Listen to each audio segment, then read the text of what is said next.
Alrighty, stream looks good. Music got to a really epic point when I started talking. Great. Excellent timing. Everything looks good. Memory usage is at a gig. Man, I'm so happy with these stats that I get out of OBS. Switching to OBS has been really good. I'm happy. Stream is good. Everything's fine. Let's get into the video game. I know that we've pretty much explored everything I can think of in the garden yesterday. And then this morning, actually, what I... Oh, hold on. Forgot that I have in-game music on, so now I have to switch around a little bit. Is that too loud? I have no idea. Let me see. I bet I can turn it down to a 4. Alright, I was watching yesterday's stream over again, and I noticed a little bit of specific sound issues that hopefully are addressed now. We'll see. Obviously, my voice is in a higher quality because I'm not using Crisp at the moment, but that's totally different from other issues. Anyways, yeah, so yesterday we went over most of the things in the garden. We answered a bunch of questions. We took a look at the patch notes and made sure that everything kind of aligns properly, that, you know, what we expected kind of... Oh! That was bad timing. That was terrible timing. Hey, Cosmo. I'm assuming this is relevant to the PM you had sent me. I literally just walked in the garden. Thanks for the shoes, though. What if I just ran with this? What if I just went? Alright, hold on. I'm getting back out. Relax. Everything's fine. It's all good. So anyways. Yeah, so yesterday we tested a bunch of stuff. It was all cool. This morning I went and took a bunch of screenshots all over the world. I flew around on my dragon. I tried to make sure that my character was not visible in those screenshots as much as I could. But all of those are now posted up. Oh, thanks. Let me actually... I'll just send a link, because I like those screenshots. They're in 4K resolution. They're at highest quality. I hope that they show off some of the best aspects of the garden, visually at least. And I don't know, I put it on Twitter and I thought that was pretty cool. So, I just realized I'm not getting a set of... Oh, crap. Alright. Oh, wow, I can trade this. Wait, this explains. Did you realize... Hold on. Somebody put this up on the auction house. Oh, it's gone now. There was a... There was some kind of furious red dragon or black dragon sword up there for 50k, and I got very curious where the hell they got an eternal version of that, which I'm assuming they got it from someone, and then put it up in the auction house, which is a little weird. But I didn't have enough to buy it, so I couldn't get that sword. Anyways, take that off. Ooh, look at this. Wait, hold on. Is this it? Oh, it's just 5 pieces. Okay. Well, this is pretty fantastic. So that means, oh god. Let's put this on the hotkey. Yep, that's a usable hotkey. What's the cooldown on it? 3 minutes. Okay. All right. That's this will be a lot of fun. Ah, I see. You're probably standing over there, huh? Owner Cosmos. Oh, hold on. Now I can track you. A username Cosmos does not exist. What are you?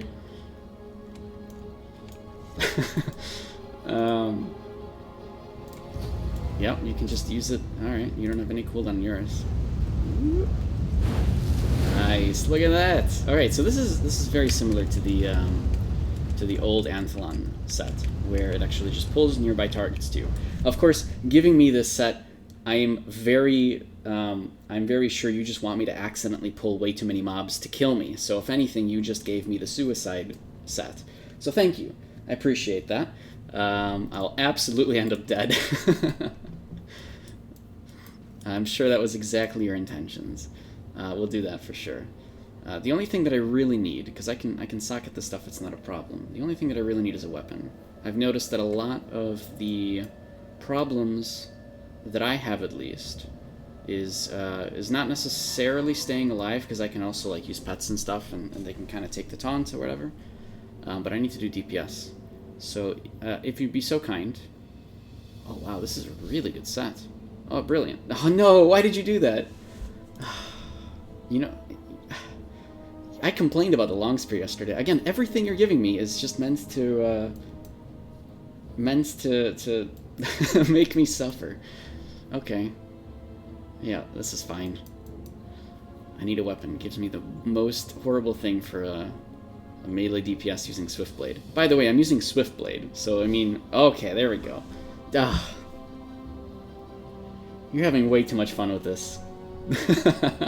This is the second civilian sword that I have that's eternal, by the way. I think they gave us the first one in some kind of a package, but that might be on my alt, on my other character on this account, I guess.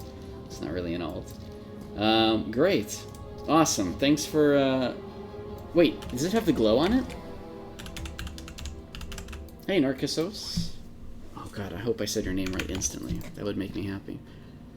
I need to actually bind the button that I need, so give me 1 second. Weapon swap needs to be there. What's going on? Oh, I can't... What? Oh, wait, why can't my weapon... What's going on? Alright, so that's... This is an Eternal Sword. There we go. Eternal Civilian Longsword, right? Eternal Civilian Greatsword. Oh, it's still two-handed, of course. Of course it would be. That's what this looks like. I mean, if you've ever wondered, it looks just like that. Alright. Hey, Codebreaker. Oh, good. See, Codebreaker, you were wondering when I would be streaming, and if you would be able to catch World Boss stuff. Not World Boss stuff, I'm sorry. But catch to be able to see what the new set gears look like. And I guess this is it. We'll mess around a little bit. I have one of them that Cosmos has given me, very thankfully. Of course, this pulls all enemies within 25 meters and does some magic damage to them, which is all fine and dandy.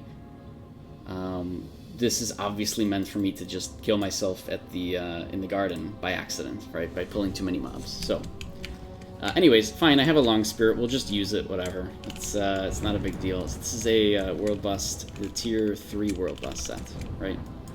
And it looks very similar to the Anthlon set. It's just there's a bit of a larger effect. It's much more obvious. I think the ground is the ground effect is a little brighter and more obvious as well. That's pretty cool. So this will pull in a bunch of people and I guess do damage to them over time if they're standing near this area, right? Also, I did complete the rank 1 quest yesterday, or this morning I think actually, for the fairy quest, the fairy daily quest that's inside of the garden, and I just, you know, opened up a whole bunch of the Haram infusions, opened up all of them, hoping to get an eternal one. Didn't get an eternal one, but it doesn't matter, because I don't have any Haram gear, so now I can't even... I don't really want to get rid of this stuff, but I may have to just to clear up room. Plus, I've already shown it off on stream, so maybe I could just get rid of it now. It's probably not the most important stuff in the universe. But these are really good. I mean, Synthesis XP is 3,000 for the regular one that you get out of here, and 5,000 for the upgraded. Holy crap, is that Whirlwind? Gee, oh, wow, it's gone instantly. Jeez. Oh, man. That was, I'm surprised these two haven't done anything. These two people who are AFK here haven't noticed that something strange is going on. On PTS 1, we have a little less of a line than PTS 2 did, from what I understand. Everybody was lining up, and Cosmo was spending their time helping people get stuff in PTS 2, which is very, very cool. And I'm sure the community appreciates that, since Fluffy doesn't seem to be active at the moment. Alright, let's put this away. We have this. We need to kind of socket this stuff. Oh, whoa, this actually comes with random stats already. Oh. Shield defense penetration rate, okay. Spirit 335 on a chest piece. Okay, well this is not a helpful set for me. Hold on. Let me just, is this worth? Yeah, okay, whatever. I just need to get strength on something, right? First time. First try, get strength. Let's see. See? Oh. Alright, well, whatever, that's fine. I'll just leave it as is. Let's, we can head inside, right? guess. I don't know. I'm not sure. I wasn't... So, like I said, we kind of tested everything yesterday. We looked over everything. I took screenshots this morning. I figured that this stream would be a good one for testing any additional things. We can... I don't know, if Cosmo's nice enough, we can take a look at what all of the different world boss effects look like. I'm sure that giant whirlpool thing was one of them. We can do that. And otherwise, we're just kind of here to answer questions and help people out. We can, check the folio for people that are wondering about different things. I don't think there's too much interesting stuff. Like, everybody's pretty much going to need Archeum for things. That's already a case. And then, I mean, that's kind of it, right? People are going to need to be able to upgrade their equipment that they have already, and I don't think there's any crazy materials people are trying to buy out on the auction house at the moment. Everybody's pretty much going to need everything like normal.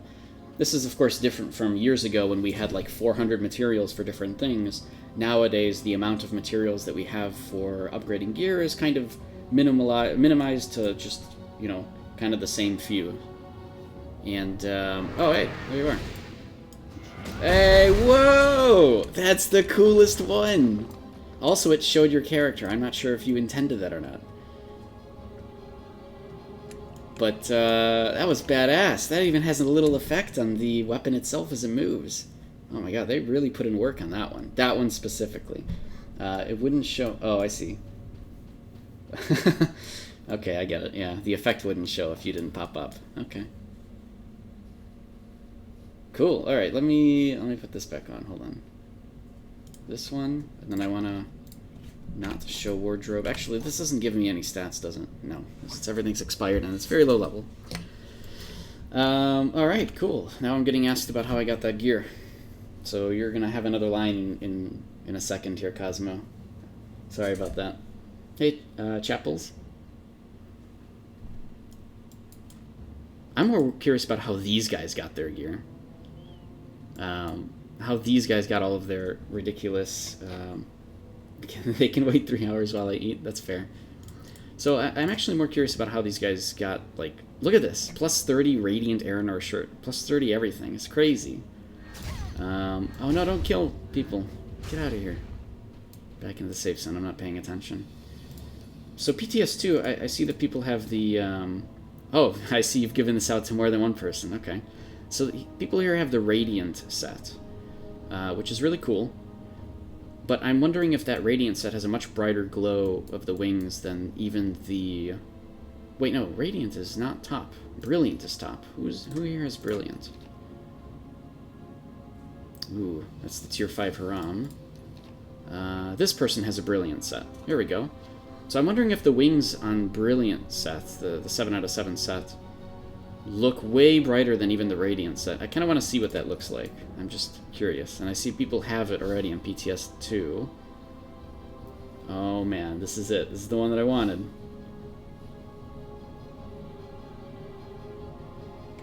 It's okay, now I have a lot of things to test. I have a whole lot of things to do.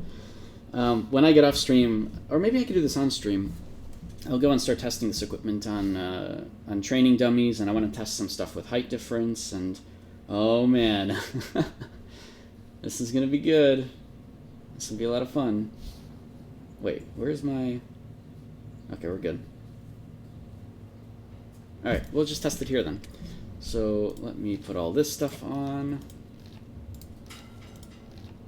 Appreciate that, Cosmo. Ah, wait. The leather. No, wait, we're missing one. Where are the boots? Where do they go in my inventory? There they are. They're hidden. Cool. So this is, and I always say the name wrong, Termisia's Merciless Resolve, or Termisia's Merciless Grasp. So this is the Charlie set, the Charybdis set. And I'm saying all the names wrong. By the way, the names of all of the monsters and everything inside of the garden, it's going to take a lot of getting used to, so that'll be great. Where the heck did I get it from? The Cosmo's sitting here next to me, I'm sure. They're hanging out in chat as well. And apparently eating, so, you know, don't make Cosmo type too much. Don't ask too many questions quite yet. You need some gamer gear. Me too. This is all great, but it's actually not really that great for gamer gear. Oh, you know what I can take a look at? Synthesizing. Hold on. Before I use this ability, I want to see how this the damage type synthesis stuff works. Let me take a look at this very quickly. Aha! Enhance. It's only 500 gold in labor. There's actually no... wait, what? This is weird. Wait, remaining XP. I'm so confused. You use the XP... Wait, oh, I see. You invest XP into it, and then you use it to increase the synthesize stats. That's really interesting. So... wow, one of these other pieces is only like 66% of the way through this one Eternal piece. If you're ever curious... Oh man, they're actually all different values depending on the armor type. Okay. Freaking 50,000 gold too. Oh my god. For only 7 spirit. Oh man. I love synthesizing. That's crazy. Alright, so let's take a look at the stat effects. I know you guys want to see that. But I was curious about the synthesizing. Let's put that back on. Tier 3 lib is not in this patch. Yeah, I noticed that. Tier 3 lib is not in this patch. Somebody had pointed it out and then I went and checked. Alright, here we go.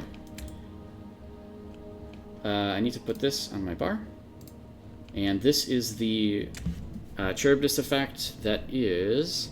creates a whirlpool in a 10-meter radius that pulls nearby enemies and inflicts Shackle. And also it's destroyed if it overlaps with another whirlpool. Okay. Here we go. No, crap, I did it wrong. Oh, I have to actually pick where to put it. That's cool. Hey, there it is! Woo! Oh, there it goes. That's really anticlimactic. Holy crap. It is good. It is absolutely good for raid versus raid. That pulls nearby enemies and inflicts Shackle. It looks very good. It's just what happened to the ending. But that's fine. It's not a big deal. I think that I value the actual, you know, the way it looks is one thing, but the effect is really, really powerful, so that's good. The ending is so annoying. Yeah, I am making fun of it, but yeah, it's a little bit strange. Okay, that's fine. This is my favorite one. This is the best one. So cool. Anytime something has to do with melee damage, of course, it piques my interest. So this one is the Resolute Hermit's Heart. This is the full set and the fully upgraded set of the Leviathan gear. Disable UI for 5 minutes. Oh, you bastard. I don't know if I can do that during PTS. Alright, hold on. I'll do that. Let me just, Alright, this is what this looks like. Here we go.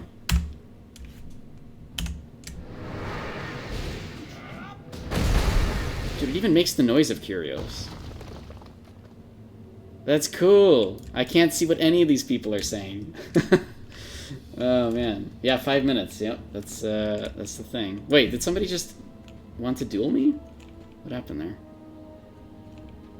It's really cool though. Yeah, it looks very awesome. Somebody wants to party me. Okay, sorry. Oh, look how cool the armor looks though. You guys want a 4K resolution thing of this? Yeah, the special effects of this particular one are really cool. All right, you guys want a 4? Okay, hold on. Let's do it over here. Is it war right now? I don't know. Whatever. If I die, I die. It's not war. Or at least I can't kill these guys, so I think we're okay. Let's go here. We're gonna look really badass. Why does this swap weapons, but not actually... Huh. There we go. What's going on? How come... There we go. There's some weird bugs with swap weapons I've noticed. Alright, really high resolution version of this.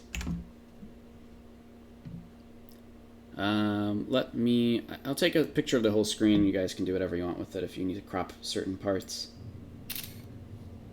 Wait, hold on. Oh, it worked. We're good. Here we go. Let me paste this in chat.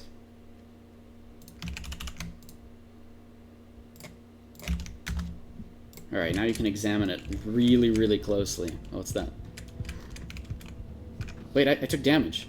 Somebody did damage to me. I can hear my heart beating.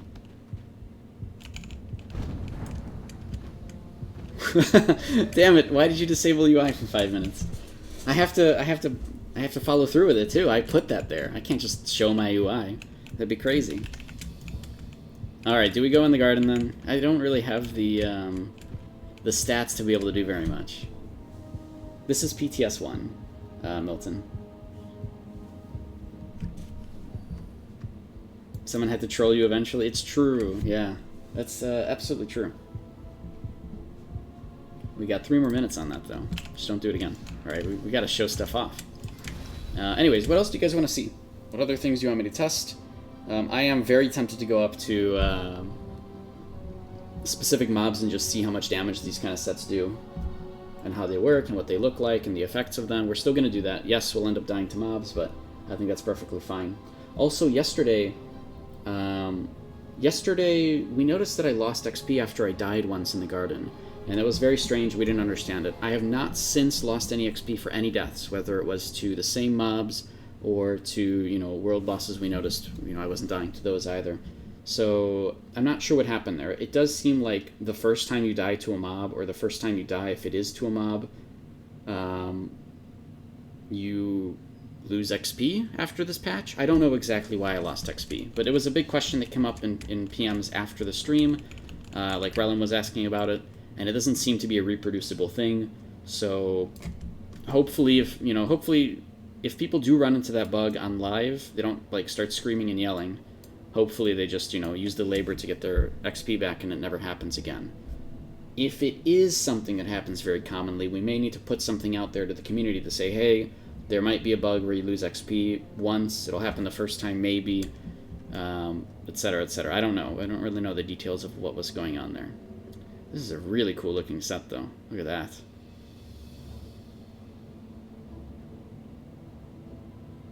Hey, don't die. Yeah, put out a message to the community, guys. Just don't die, alright? It's really easy.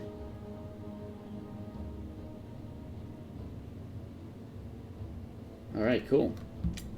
And that was 5 minutes, right? This was done... nope, 3... Yeah, we're good. Done. Complete. UI back on. Oh, I actually got a bunch of... Oh, thanks. Oh, Jesus. Okay, you've been busy, huh?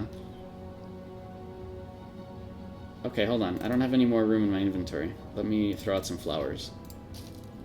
Get out of here, flowers. Oh, I also got armor for my dragon. I found the materials on my ult, and I was able to put full armor on my dragon so we can fly around a little bit faster. So that's cool. This works, actually. Now I can actually go and socket some of these things. How do I want to do this? This armor set gives resilience, toughness, max health, ready, move speed, and attack speed and cast time. Okay. That's actually kind of interesting because the Amphelon set, the hat, actually gives critical damage plus 12.6%. I almost want to just use this all the time, but I really like this set effect of doing melee damage, so I kind of have to do that one. Thanks for following Bitter Heals. So yeah, I'm going to do this one just because it's the coolest looking set. I'm going to be like that, it's fine. Let's go ahead and get some damage in. I don't necessarily want to do this on stream, but it's okay. I think it's fine. Melee crit damage, and I don't know if... Do these stack? I don't remember if these stack or not. Oh my god, how many can I put in here? 9? 4, 8, 9, yeah. 9. Okay, they do stack. Alright.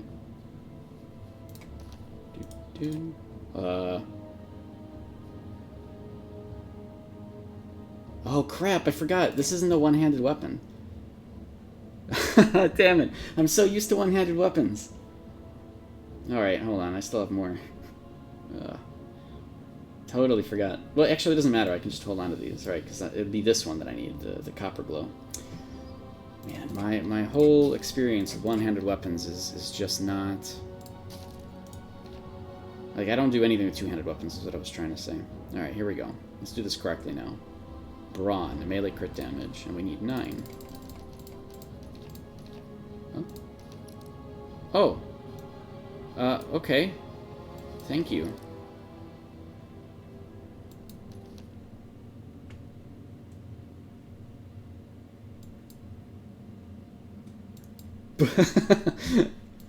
I'm not sure what just happened.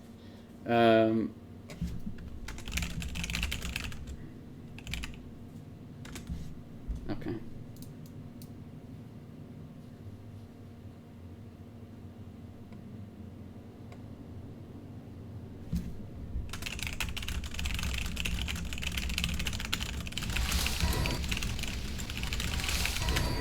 Ah, I see you are busy.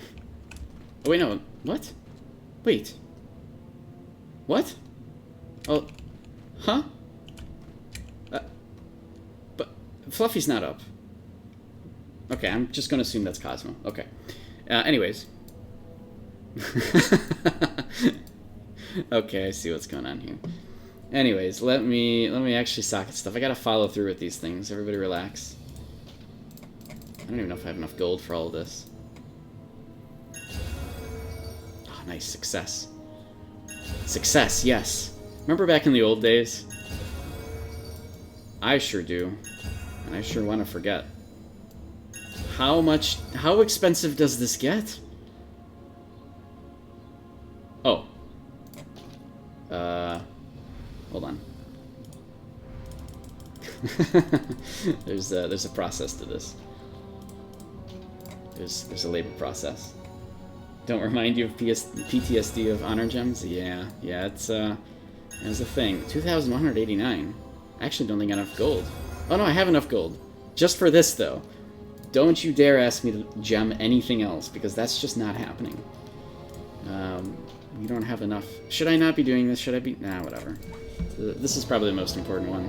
Oh, alright, I have enough gold now. We're chilling. The gods are watching. This is all that's going on here. Wait, that's what you need for Gazillionaire? 100k? That's it? Really? What? I thought it was 1 million. Oh, wow, it's really not. It's not that crazy. Okay. Why did I think it was 1 million? Obviously, I've never gotten that on my main, so now you know. This gives me 159% crit damage. Put all the gems. Yeah, I'm gonna do it for sure. I don't want to. I hate wasting time on stream doing that. You know, like I feel bad. Actually. So let me put in some PvE gems that I need. So like resilience and damage are the main ones. I don't have a bow. That's fine. Let's put in resilience. So that's chest and feet. I'll just do 20 for that, right? Nah, we'll do 10. We'll do 12. That actually works. So chest and feet. Oh, labor. I have a few pots left for that. Gamigo's hosting me. Well, I mean, you've been watching me the whole time, so appreciate that. Thanks. Being stalked this entire time. Oh, I don't have any labor, bound labor things. Or do I? Oh, I guess I don't. Okay. All good.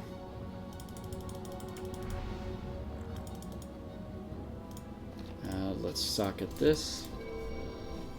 Hey, Harlequin. Fancy meeting you here again. Now we've got all the CAs and CMs probably helping them. Yep. That's exactly what's going on. Hopefully the community doesn't bother you too much about stuff. Or maybe you're here for that, I don't know. Alright, this is for feet.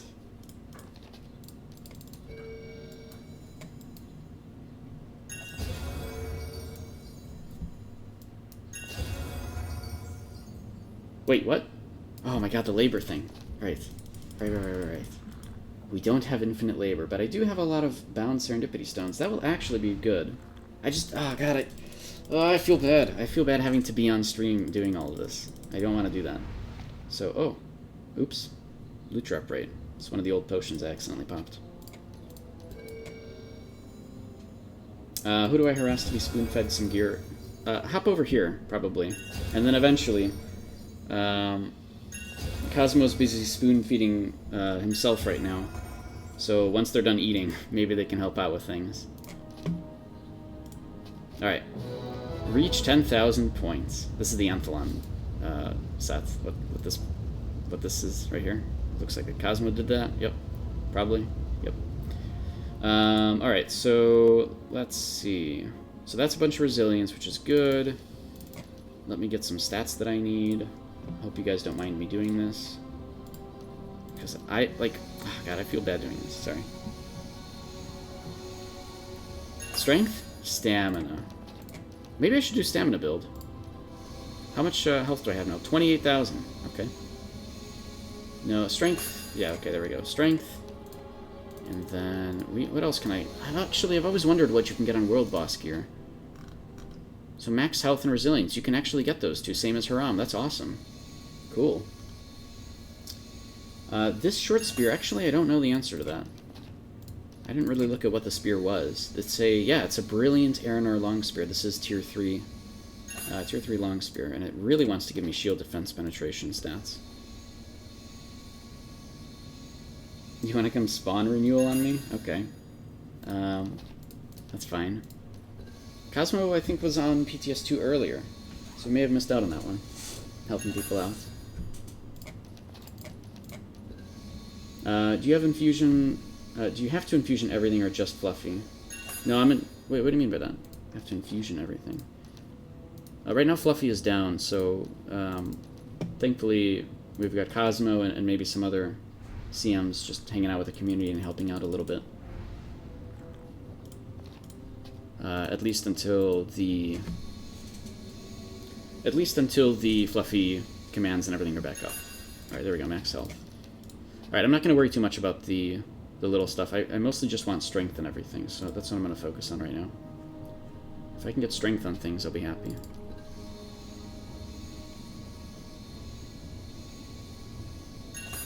The spirit. Alright. We'll try a couple more times.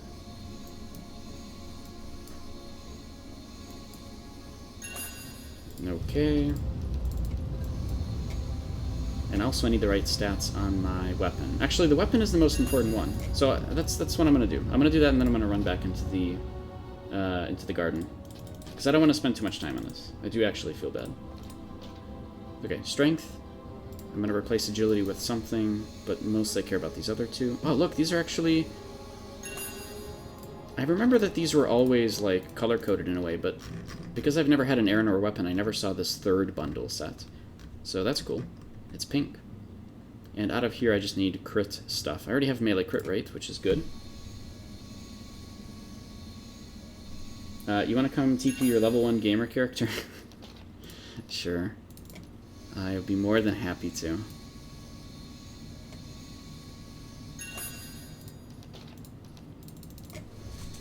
Nuian starter zone? I could do that. Magic defense penetration. One time. My god, seeing this many stacks of serendipity stones just, how much I really want that on my main character. That would be great. Can we just, can we make that a thing? Teleport to Nuian. Oh, it's the first one.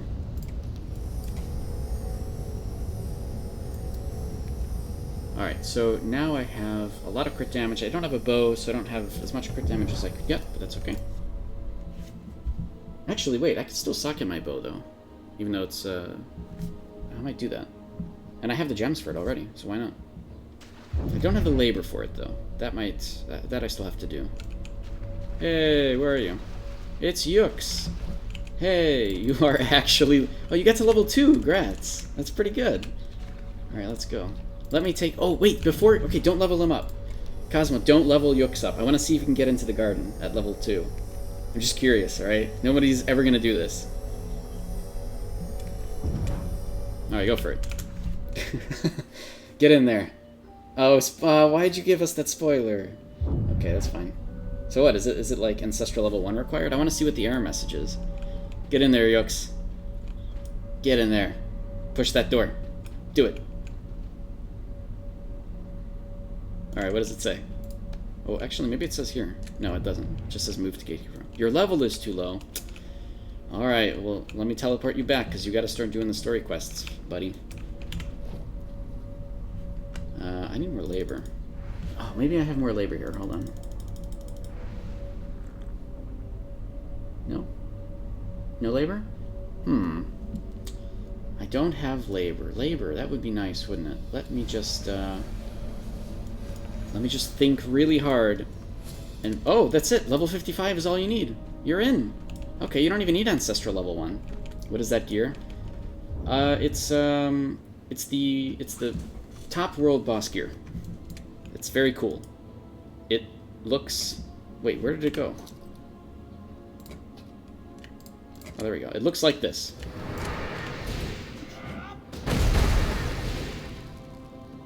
So it's pretty cool, you know. It's kind of nice. God, it's so cool looking. I mean, people aren't gonna have this for years, but geez, is that cool looking thing. You were trolled. What happened? Oh, what's wrong, Yooks? What happened? You're good. You're level 55. That's all I need, right? Oh, labor is back up to 5,000. No, I don't want you to keep doing that though. That's gonna get annoying. But all right, that'll be good enough for now. Let me. Oh, wait. I already have gems in here. We're fine. All I need then is toughness for PvP, which I don't really care right now, and I need crit rate, which is Gale gems. Wait, what's my crit rate right now? Wait, really? My crit rate's only 49.2? Wow, 54.7. I guess because I don't have like a costume and a cloak and underwear. Those are really, really big stat boosts for those particular stats. Alright, that's fine. I think I'll still be okay. I have 1600 melee attack. Hilariously, only a little bit more melee attack than my main. And that's probably just because I need to like put some of these into strength, right? That will probably, yeah, that'll give me a lot more, or at least a little bit more stats. Let's reroll some of these things. Oh, this one has strength already. Hold on. What else can I reroll right now? Strength, strength, spirit, strength. Okay, I just need to do one more.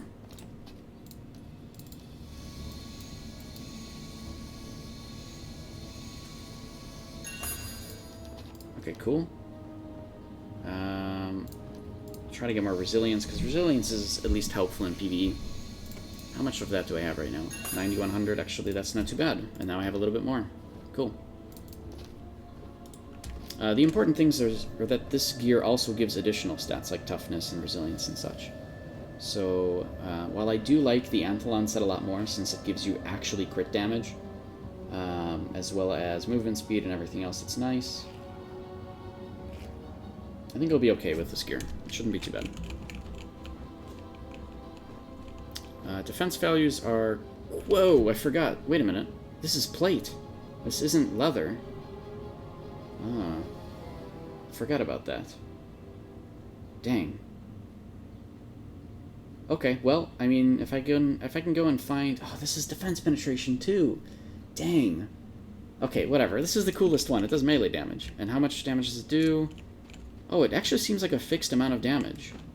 It doesn't look like if I take my weapon off, the amount of damage that this set does... Oh, it does change. Okay, so it is still based on your melee attack. There is some kind of coefficient modifier happening there. Alright, Yooks. I'm hopping into here. I'm going into this garden place, alright? I'll see you later. Cool. He's jumped. We're good. Let me know once you're inside, and we'll go and kill stuff.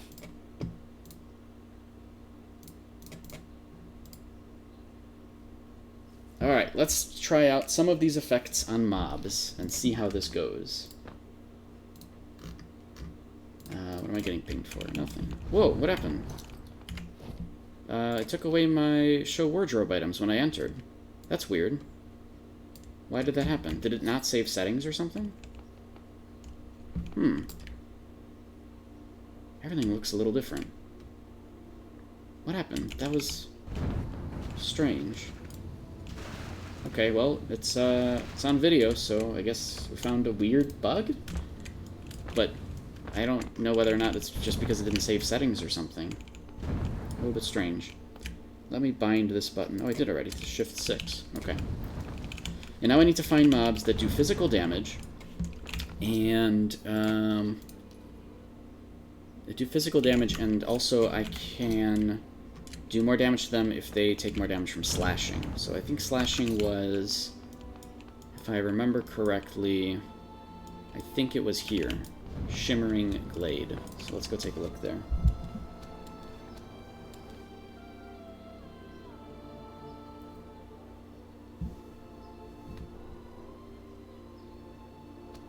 Okay. Cool. Good. It's in war right now. So Shimmering Glade has these mobs right over here. Okay. This one, yes, takes more damage from slashing. And does more damage to cloth.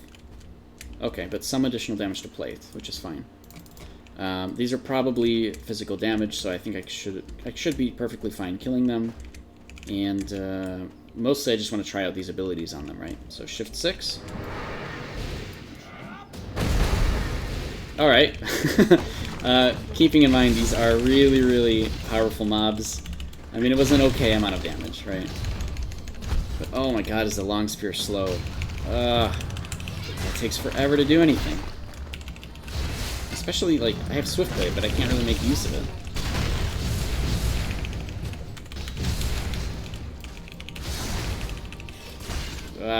The slowness is getting to me. All this world boss gear, but unfortunately I don't have the build that I will be able to do too much with. At least I'm not dying instantly, so that's good. And I still have a potion I could use. God, that actually missed him.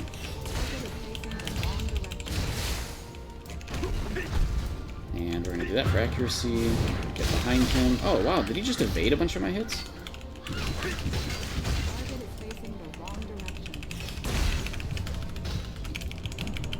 What is going on? Alright, let's see. What happened in that fight? Maybe I don't have accuracy. No, I should have accuracy. Let's see. Yeah, I know I killed a cute little foxy. But did you see how crazy that little fox was? Jeez. Nearly killed me twice.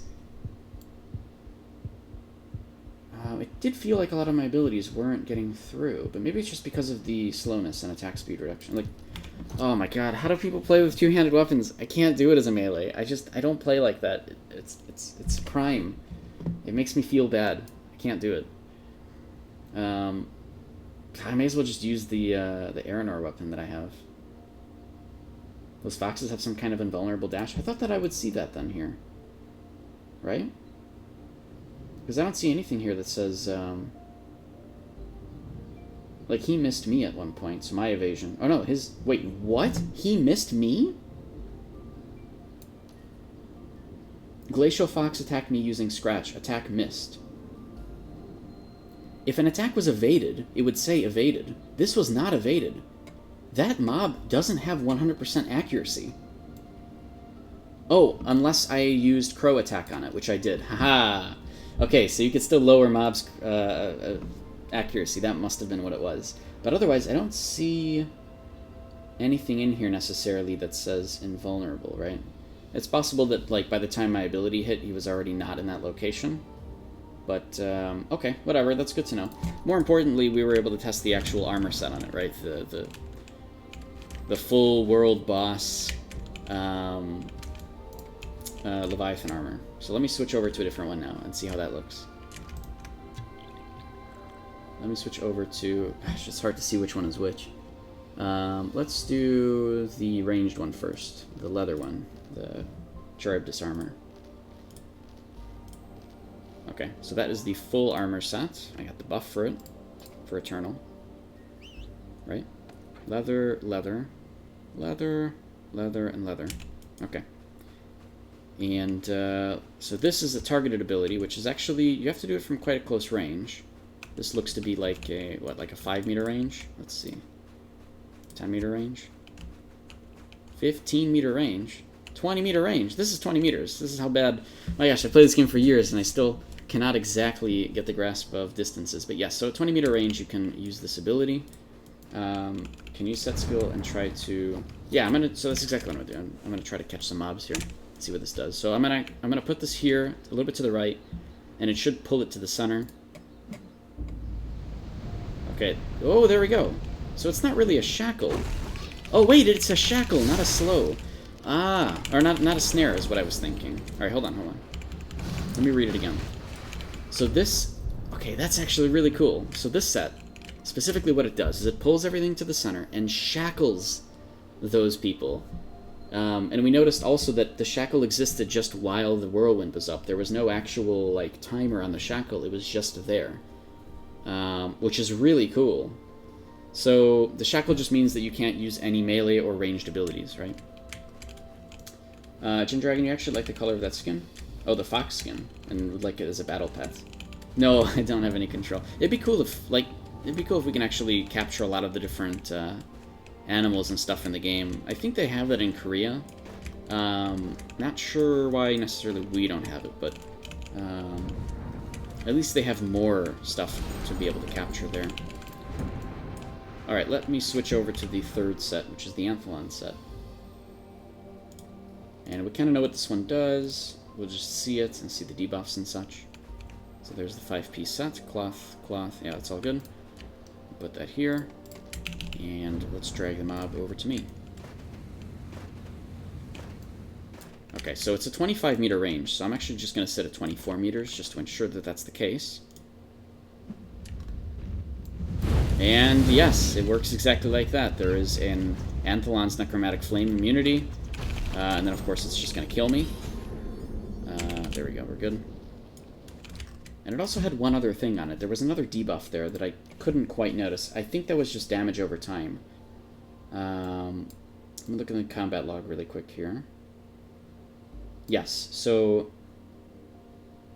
Right, Glacial Fox's Anthelon's Necromantic Flame pull debuff cleared. So there does seem to be like a bit of a debuff there. So there's the shackles. Where's the damage that I do to it, though? That's weird. I thought that this is supposed to do damage to other stuff, too. Right? It inflicts magic damage every second, but that didn't seem to be happening. At least in the combat log. Unless... Oh my god. You're not doing the damage to it. Necromantic Flame is doing the damage to it. This could actually mean that your magic damage does not matter, and it will not fluctuate how much damage you actually do to these targets, because you're not the one doing it. In order to verify that, we can put on any staff, like this one, and see if that changes the numbers. It does change the numbers, but I don't think... I wonder how that works, then.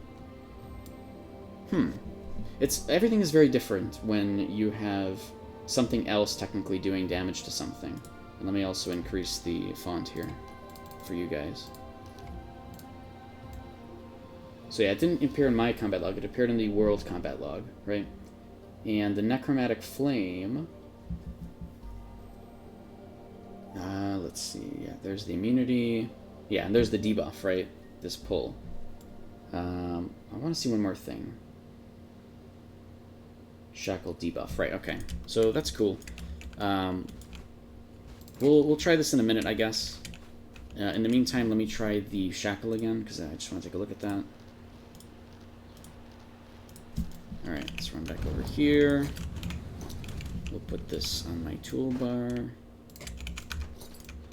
And we'll use it again. There we go. Oh yeah, so the Shackle is there, unable to use melee range skills, and it's just there, there's not really anything you can do about it. You just have to get out of that circle, I guess, is the only way. So, pretty cool. Also, I don't think there's any damage involved in that, right? Right, there's no damage with that whirlpool. It's just pulling everything to there. It's pretty much a stronger version of the Shadow Vortex that Occultism has. Alright, let's put on this set again, because I'm going to try it with an Aranor staff. Teach me the secrets, what should you buy to flip for profit? I guess anything, honestly, because, like I was saying earlier, you know, the game is now, only has kind of, you know, a smaller set of materials that people need in order to actually progress Ziggy. So just like any day, you know, you need Archeum, you need all the different mats that you need to upgrade different stuff. It's kind of all just the same, right? I don't know, preparing for this patch doesn't seem... like, it's just everything's going to be in much higher demand, right?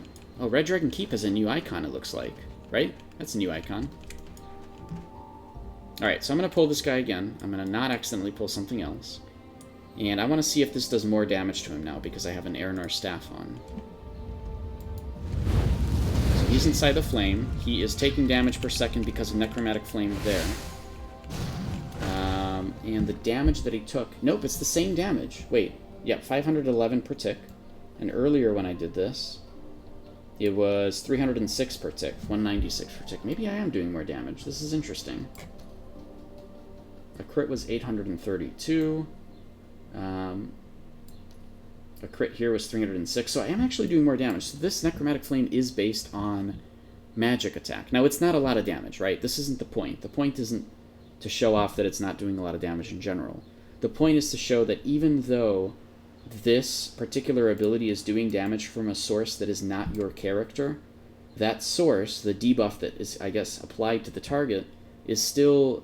like, its actual damage is still based off of the caster's magic attack, which is an interesting mechanic and something to keep in mind for, like, you know, I guess another example is the Wraith, right? Summon Wraith, where it deals damage, but it's not necessarily you dealing the damage, it's the spawned entity is doing the damage itself, and it's still based on your magic attack.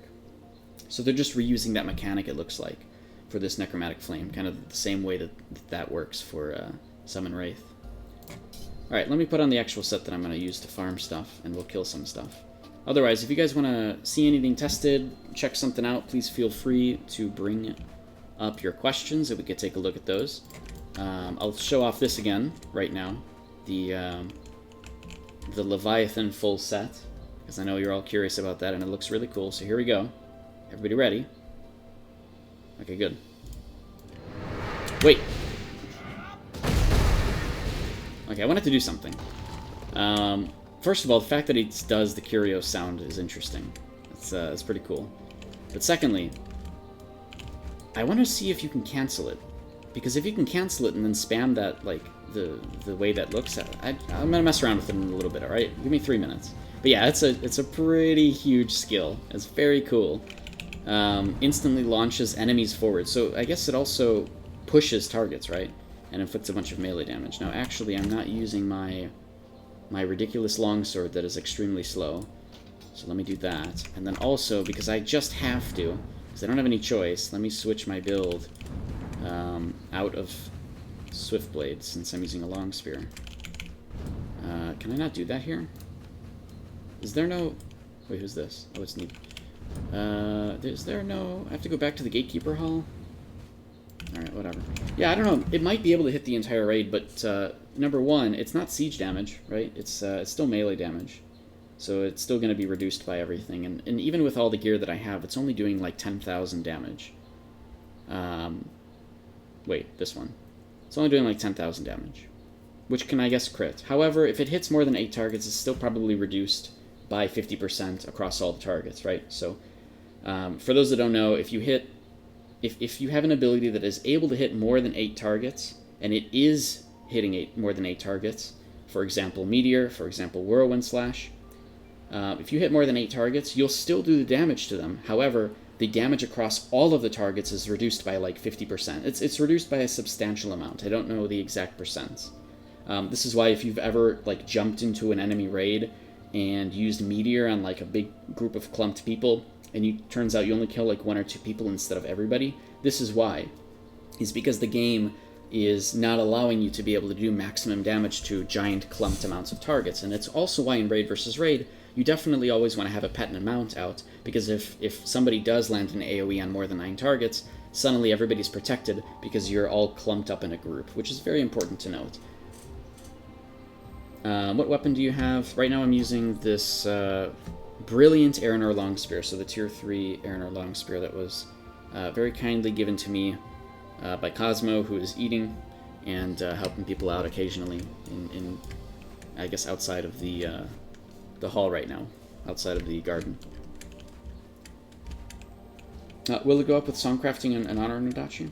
A queue was formed? Oh no! I'm sorry. Now I feel bad.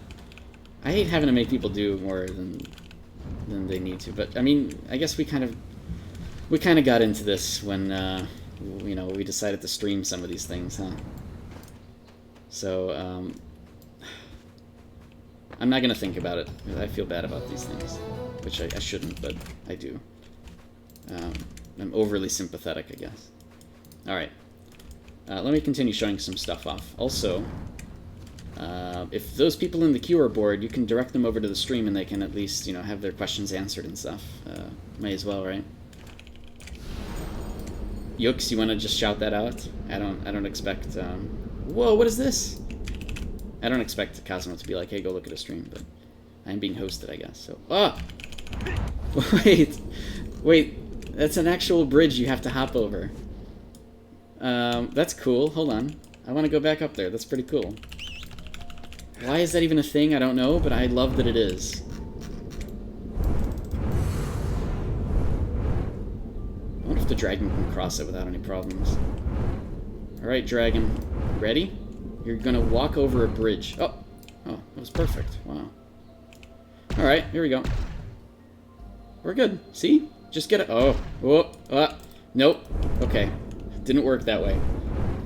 Shouted me out. Okay, that works. Thanks. Alright, let's go back up. Hold on. Hold on. What does this buff give me, by the way? 2.3% skill damage. Pfft. I need these two to be eternal as well, and that way I'll actually have a proper buff. Right now it's just, it's not giving me as much as a regular plate armor would. Your game crashed? Well. At least you can get back in. I don't know. Did you just make that character, by the way, Ryux? On PTS 1? Alright, let me, this is cool, though. It's an actual bridge you have to hop over. I mean, nobody... Oh, Neeb's Echoes. This is definitely something to do with the questline, but... I do find it funny because... No one is ever going to cross this bridge by hopping, right? Unless you're really bored and you just want to... Wait, it's not even a bridge! What? It's not a real bridge, it's fake! It lied to me. Oh my god, that's the most disrespectful bridge I've ever seen. What if you have to? Well, then you can't, because it couldn't. I just fell right through. But the fact that we have Neeb's Echo here and a plan for Neeb, it definitely sounds like the storyline is going to have to actually, it's going to make you talk to the gods and discuss things, maybe have a conversation and a sip of tea with them, which is kind of cool, and I'm excited for that. Really want to see where the story goes with all of this. More curious how the story connects to the Akash, because with Antvalon invading the garden, which is weird to begin with, there's got to be some kind of weird goal there or something. So I'm really excited about the story, obviously. I just need to harass Cosmo for labor so you can socket your gems. I need labor too, actually. I know that I was given labor, but the potions would be nice. But I'm not gonna... Wait, why can't I collect this? I can't collect this. It's still got 16 minutes left. What's going on? Huh. Is it gonna be ready in 16 minutes? That's weird. They're all like that. 20 minutes. Huh. Let me see if I can find another one. What? These are weird. Maybe somebody went and collected them all. Oh, there's one that you can collect. Yes, and that one has... Okay, so those are... Yeah, PvP of flowers in 16 minutes. Actually true, right? Because that's kind of the point. So that's almost like the world flowers that show you when they're going to be ready. And so, like, here's ones that are ready that are here for 4 days, right? But those are ones that are just growing. And PvP at flowers actually makes sense to a degree, right? Because everybody's going to need these things. And while you can also grow them on property in Aurora, you know, people are still going to be in here collecting them as much as they can. It just makes more sense to do that. Do you expect Fresh Start to have good pop? Absolutely. It'll have a tremendously good pop. They're only opening one. So, I really do think it'll be a really good experience, especially if people are just trying to get into the game for the first time or, you know, getting back to the game at all. But from what I understand, it is going to be only one server. And I did kind of... I was asking Arches, one of the CMs yesterday, you know, are you sure you want to say one? Because in the past we've opened up a second one before last minute. And Arches reassured us that it'll just be one. So hopefully that's the case. But who knows? I have no idea. I'm gonna be realistic because I've been in the game for a very, very long time. I've seen how things are, so I generally am a realist about these things. But hopefully it's just one. Hopefully everything works out and it's a lot of fun. Thanks for following King Gertis. Alright, what else do you guys want to see tested while I'm here? That was a really good time to ask questions and try stuff out or whatever, right?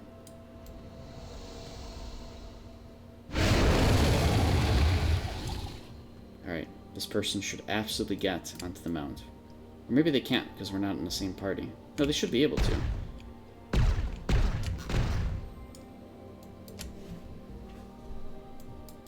Oh, maybe not. Alright, yeah, so anything you guys want to ask, please feel free to. I'm sure you guys... Oh, I wanted to test that ability again. So let me do that. Alright, so this is the ability. It's the Leviathan armor set. The massive one, the big armor set. And I wanted to try to cancel it really quickly. I can't! I can't cancel it at all, period.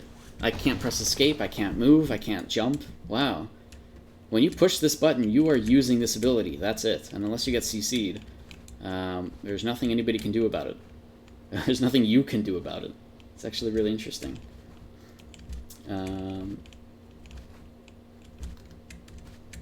Alright. Wait, what? Oh, you want a dragon. Yeah, that's right. Trust me, I want a dragon on live, too. I really do. Is progression going to be different from last fresh start, or is it still going to be Haram grind? I mean, you don't have to necessarily go Haram, but I think that's what most people will do at the start.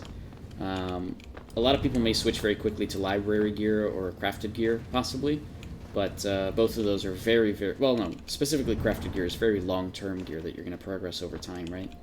So I think most people will be fighting over Haram areas and trying to farm up the mobs, for sure. But there is no, like, as far as I'm aware, the progression and everything is the same as the last fresh start. Obviously, the issues that we had on the last fresh start have been addressed, so hopefully that helps merit people who had left back then to come back. And yeah, that's right, they changed a lot of the dailies to weeklies. Oh yeah, I guess that would be on the fresh start too. That's actually kind of interesting. Because it only gives 6 days worth of stuff instead of 7, but still good. Definitely good. People actually have more time to do stuff. That's awesome for a fresh start. How's the Arc Pass now? Really good. I've been really happy with the way that... Oh, right. I'm on Legacy, technically. This is PTS 1. Yeah, absolutely, Hurricane. Give me 1 sec. So the Arc Pass now, I think, is really good. I think that it properly allows people who have, like, progressed at the top end of the game to get fun things with diligence coins, while the people who are just catching up can actually just use all the diligence coins for labor and use that specifically as a catch-up mechanic. I actually really like the Arc Pass. I like the rewards for it. I think the premium rewards could be quite a bit better and kind of entice people to want to buy them without actually giving them any kind of power. That's something I've complained about a lot, but hopefully we'll see some progress there. But overall, the way that the Arc Pass works, the ability to reset it, the fact that you're not spending every single day thinking about it is awesome. It's a really brilliant kind of... it's in a really good stage right now. Yes, a lot of people use the Arc Pass and complete it very quickly on their alts. That was something that I had addressed as probably going to be a problem back when it was first changed. And it is a problem, but a lot of the things you can get out of the diligence aren't really... Like, not everything there is tradable. So yes, you can trade from your alts to your main, like soap, Cynthium soap, to be able to reset expiration timers on your underwear and your costume. But in general, it's okay. Like, it's not the biggest deal in the universe. So overall, the Arc Pass and the way that it feels right now is really nice. Again, really good for people who are starting out in the new server to just start from this point. So the changes in ancestral abilities in archery and shadowplay, absolutely, but keep in mind that I have tested this all yesterday, which is not my point. But when we tested it yesterday, we saw that the actual, like, the way that everything looks is all exactly the same. Like, how do I put this? Like, the actual effects of stuff, they all, like, they didn't put specific animations and effects for these ancestral abilities. So they're going to look very similar to, like, the regular abilities, just they do different things, right? They do slightly different things. So let me run over to a respawn point so that I can change my abilities and show you those. But meanwhile, I can at least show them off here, right? So, Archery has 1, Oh wait, no, actually, Archery doesn't have anything with Ancestrals. I think Concussive Arrow was nerfed a little bit. The stun time should have gone down to 2.5 seconds. Or maybe that's not in this patch from the looks of it. Huh. Yeah, so Archery doesn't have any Ancestral changes. You may be thinking of ones that are coming with the Part 3 of the Garden update, which we don't have quite yet. This particular one is Part 1 and 2, which is essentially, we say Part 1, 2, and 3, because that is what Korea got in their sort of, in their patch order. But we're getting 1 and 2 right away, and 3 will be coming later. So the only real changes with Ancestral abilities is that we have Stalkers Mark, and a couple of different versions of that. These are okay, but what they actually end up doing, and this is incorrect what it says here on the screen, but there are 3 versions. They each have different ranges, so like Gale has a very high range, Flame has a very low range, and the regular one is a medium range, and they all affect the target with increased damage from ranged and magic by different amounts, right? So the longest range has the lowest increase in damage, but the shortest range is the highest increase in damage. So that's kind of how that works with Stalker's Mark.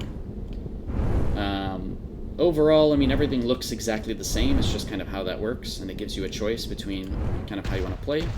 But I think most people would be taking Flame because they want as much damage as they can get, even though it's a 17-meter range to actually use it. Is there anything... I think that's the only one from Shadowplay.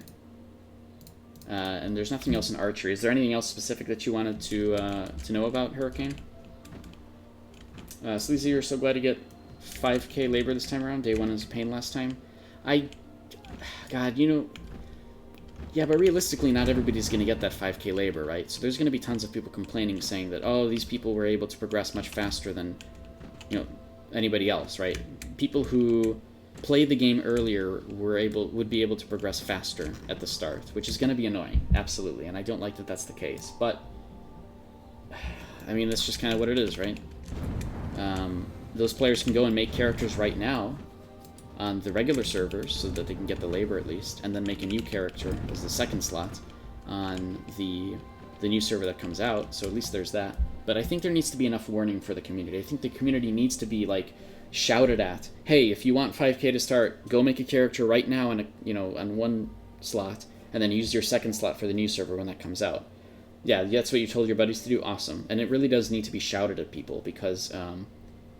yeah, they should just grant 5k labor to all. That would be amazing, actually. However, because labor is shared between characters, even on different servers, the main labor pool, the 5k labor pool, people would essentially be getting 5k labor for their mains as well on the regular servers. Now, that might not be a bad thing, right? Just to give everybody a one-time 5k labor boost might be okay if they are actually able to do that. If it means that Fresh Start at least starts with everybody on the same playing field. That would be awesome. That would be actually amazing. And I hope they do that. I really do hope they do that. So, you know, if that wasn't the intention, game ago, if you're around still, take note. That would be a really, really good suggestion in general that Sleazy brought up. Sleazy Pro. Alright. Gen Dragon sending love to Cody, absolutely. By the way, he's been actually pretty chill this entire time, but lately he's been extremely like cuddly. So he's been hanging out with me a lot and flying over to me a lot and just chilling. So I'll make sure to send him the love. Thanks, Gen Dragon. I'll keep this request here until I do so, because I have a little checklist of all the requests. All right. Any other questions you guys have about PTS things and stuff in the PTS and anything else you guys want me to test and so forth? What are these mobs? These take more damage from piercing weapons and do additional damage to plate. I want to find something that doesn't do extra damage to plate, just so that I want to see like how much damage they do to me. So like this guy, for example. This guy does extra damage to leather and some additional damage to cloth, but I'm plate. So hopefully he does barely any damage to me. So I'm gonna aggro him. Oh no, I aggroed too. Get out of there. Oh jeez. Instantly half health. So this is definitely magic. And they do more damage to plate.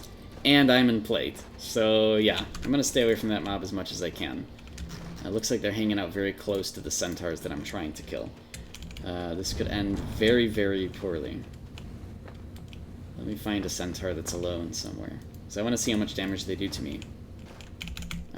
If they actually do physical damage, and, you know, if I'm not the armor type that they're good at killing. God, they're all really clumped together. This is a pretty bad place for me to try to find something to kill. Oh, wait, this one is also... No, that's cloth and plate. Dang. Yes, there's actually some really cool ones, Hurricane. I can show those off for sure.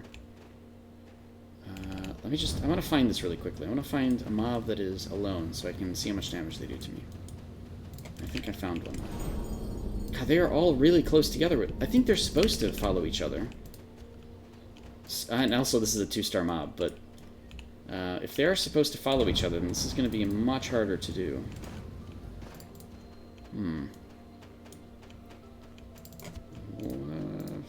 Okay, they must be, right?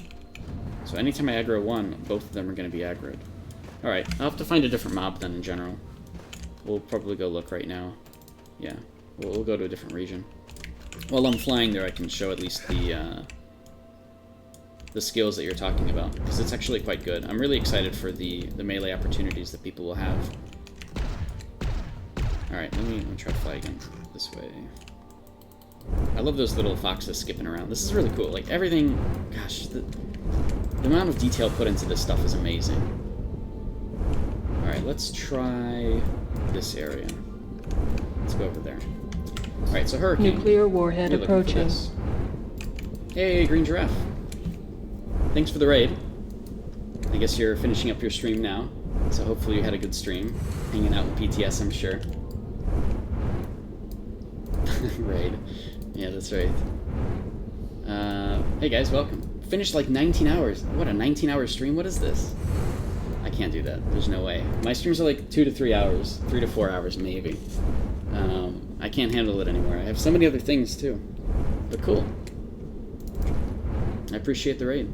So, we're just flying around. I have some stuff I want to test, and I'm showing off the...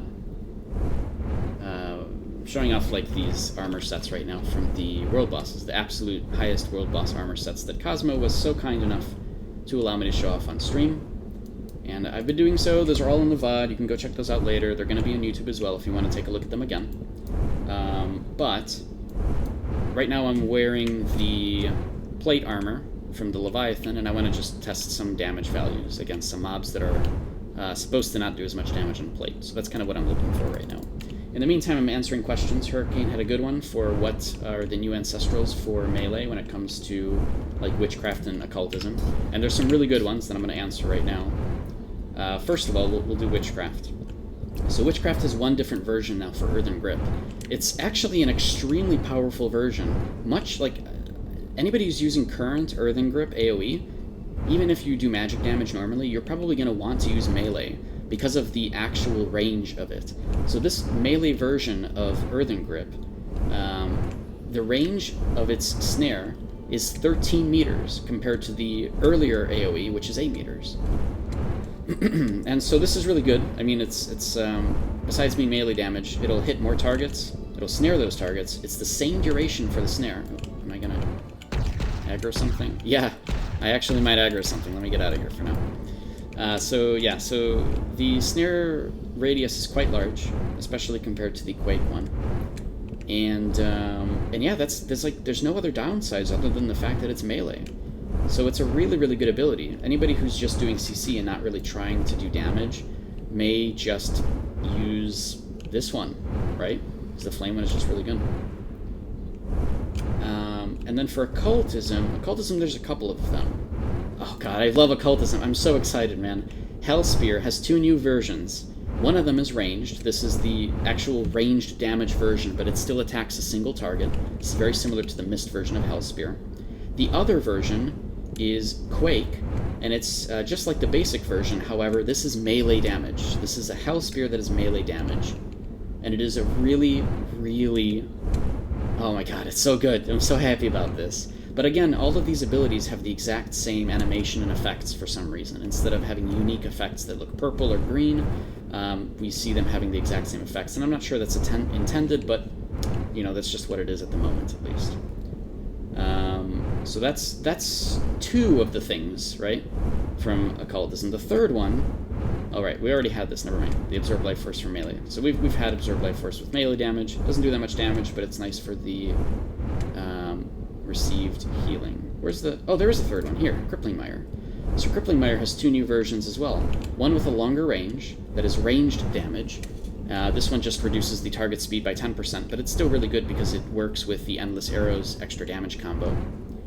And then the other version is a Flame Crippling Mire, which is melee damage as well. Actually does a pretty good amount of damage. However, it's only for 4 seconds. It does not slow the target, which is possibly something you don't want as a melee. You'd rather be using a Crippling Mire that is slowing the target because it combos with Whirlwind Slash for a trip. But for 4 seconds, that target has reduced maximum health by 10%. So this is nice because you're effectively doing 10% more damage to them with your abilities, because when they lose this debuff, they get back the amount of health based on the percentage they were at. Now this also means that while you're using Flame Crippling Mire on the target, and you're reducing their max health, if they get healed during that time, those heals are more effective as well. So I don't see too many melees using this, probably just to try out for damage for a little while, but since it also has a much higher cooldown of 25 seconds versus 18 seconds, you know, it's a choice, but I think a lot of melees will still stick with Crippling Mire for the time being, while ranged people may actually be going with this Gale version of Crippling Mire for the very, very far-reaching 27-meter Crippling Mire to do more damage with Endless Arrows, which is kind of nice. So, those are the answers for you, Hurricane, on the differences between Witchcraft and Occultism ancestral versions. What am I missing in chat here? Floating rocks look like a jumping puzzle. They actually are. They are a jumping puzzle, and if you get all the way up to the top, there's still more plants that grow up there as well as an achievement. However, I don't think there's any way to jump from there to there, so this jumping puzzle does require gliders at some point. But you're right, it is absolutely a jumping puzzle. What's next? Oh, hey, Art. For a magic user, melee Earthen Grip will unfortunately have lower accuracy. For a magic user... Oh, yeah, you're right. That's a fair point. Melee Earthen Grip would have lower accuracy. However, if you have this... if you have the second passive of Witchcraft, right? The second passive of Witchcraft makes Earthen Grip never miss. So I think, Art, that Earthen Grip would still work. I think. Unless that only works for basic Earthen Grip. I don't know. But I presume that it works for that one as well. So it should never miss, theoretically. Jin Dragon, you have a feeling that I do really well against Thunderwing Titan? This is just PTS. I wish I had a dragon alive. That'd be really good. But I don't think dragons actually would help against Thunderwing Titan, right? You really just need the abilities from the glider. But yeah, the fact that I'm mindlessly dodging rocks properly, you know, that's years of playing video games, I guess, is what helps there. Who needs a jumping puzzle when you can ride a dragon?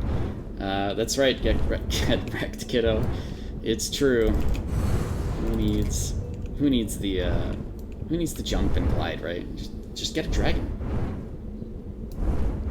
All right, let me find the mobs that I want to kill, because that's the whole reason I came here, is to look around for some mobs that have a very particular type of damage. So we are looking for an attack boost type that does less damage to plate. And we're good. 5 minutes ran out, and I'm gonna crash into a wall. Hold on. Do you have that? No, you don't have that. What about you? Oh, they didn't actually aggro me. Huh. Alright, let's try a different region. These mobs don't have the buff that I'm looking for. We'll go try somewhere else. Yeah, pure skill, exactly. Oh, I'm getting hit by something. Ooh, lobsters. The problem is I can't target these mobs because the wingspan of the dragon is so high. Alright, so these lobsters work if they are alone. And it looks like they're not alone. The lobsters are all next to each other. Oh, and it's war right now, so this world boss is up if you guys want to take a look at him. Oh god. But this is... God damn it. There's so Stuck in trees, it's not easy. Alright, we're good. Hi. Oh, this person died. Alright. Whoa. Why is he so angry? Jeez, guy. Relax. Everything's gonna be okay.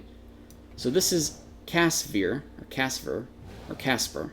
Casper the friendly demon. And he's chill. He's just doing his little, he's doing his aerobics right now. Nobody's attacking him, and he's got 4 minutes until he needs to go, so... Just finishing up his routine right now. Alright. Traxxas, what exactly is new in this patch? That's a tough question, but let me see if I can answer that in 10 seconds. This patch includes a new region that's cross-server that other people can actually go and interact with. New world bosses that spawn in this region that people can work, in teams with to try to kill. This region is extremely endgame content that requires people to actually work together with their factions against factions from other servers, all fighting against, to try to kill these world bosses and such. As well as unlocks the new additional tiers for equipment that you can further use to boost your damage and your percentages and everything, right? So you can actually continue expanding and progressing your gear. This patch also gives us upgradable synthesis damage types. So the original damage types like slashing and piercing can now be upgraded, as well as armor at its highest tier can be upgraded to help reduce damage against specific types of damage types, right? Like piercing and slashing. These things actually work with healing weapons and magic weapons now too. Crushing and bludgeoning are a thing. And crushing, I believe, is for staves and scepters, while bludgeoning is for clubs and great clubs. So there's a whole lot of different systems that are in play now. There's a lot more progression in terms of castle management and things you could do with the castle as well. There's a lot more proficiency with like gathering flowers out of here and planting flowers in Aurora regions as well to help upgrade gear or sell it to other people who are upgrading their gear. And so generally there's just a lot more to do, and there's a lot more ways that players can get involved, right? In other words, I mean, it's not really... I wouldn't say it's a Zerg map, right? Because we've been able to actually kill stuff with, groups of 10 as well. Yeah, you'll see a bunch of giant fights, right? You'll see large groups fighting other large groups, hopefully. That's kind of the hope, at least, since every week the factions that are in a particular garden server are all, I guess, changed up, and different factions fight each other from, different servers every week. Hopefully that would mean that they, every few weeks you'll actually get really, really good fights for a whole week or something. Or maybe that happens more often. I'm not really sure how that all works, but I guess that's the hope, at least. Has the trade pack system changed at all? Not in this particular patch. They are adding a trade pack that you can take daily from your castle over to Friedich for a very large sum of onyx. So there is one thing you can do then, and essentially it's a Friedich pack from the castle regions. So that'll be kind of interesting. But we'll see if people are actually trying to actively stop those trade runs or not. Oh wait, no, I don't want to be here.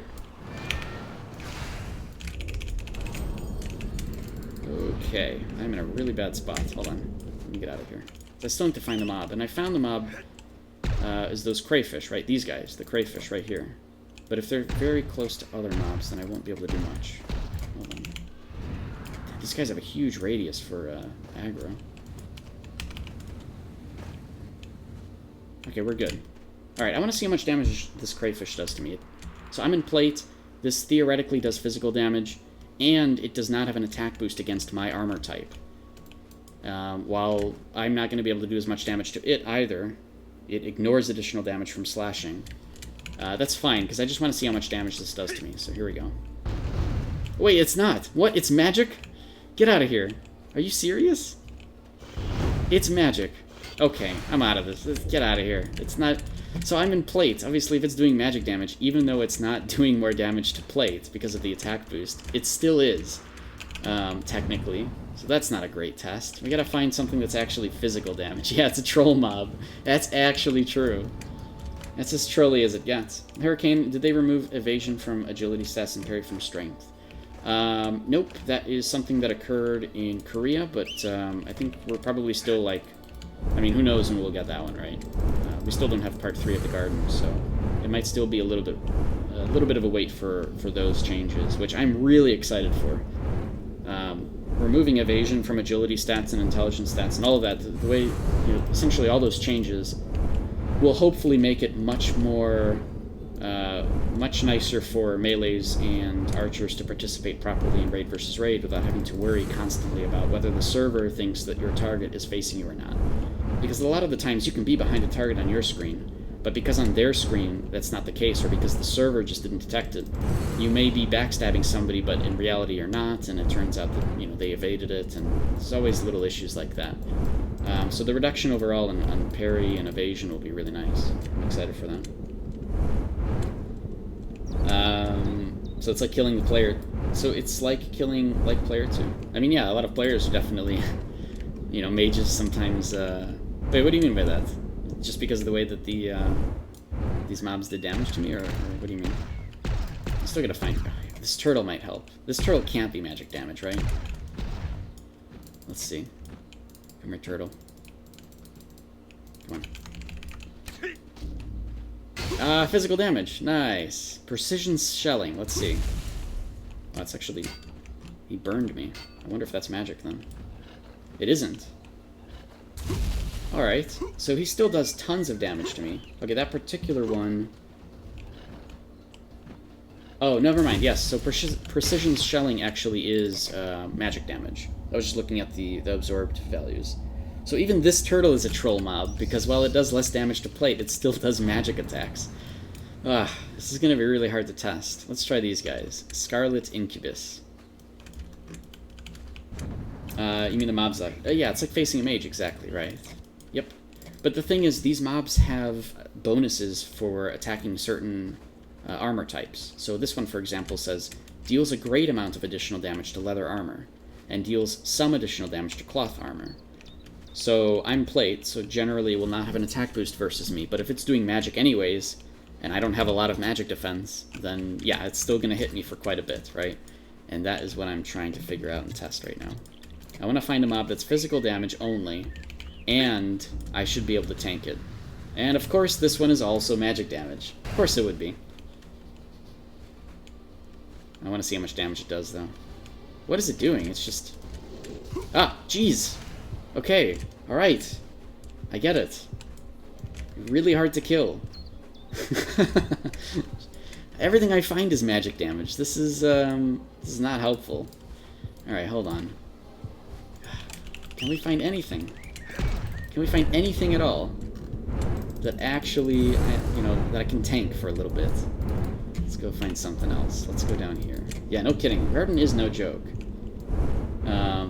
There are mobs that do physical damage. I've seen tons of them. But I'm looking for a specific mob that does physical damage and also has this attack boost, right? The attack boost that does not do more damage to plate. So I'm looking for a combo there.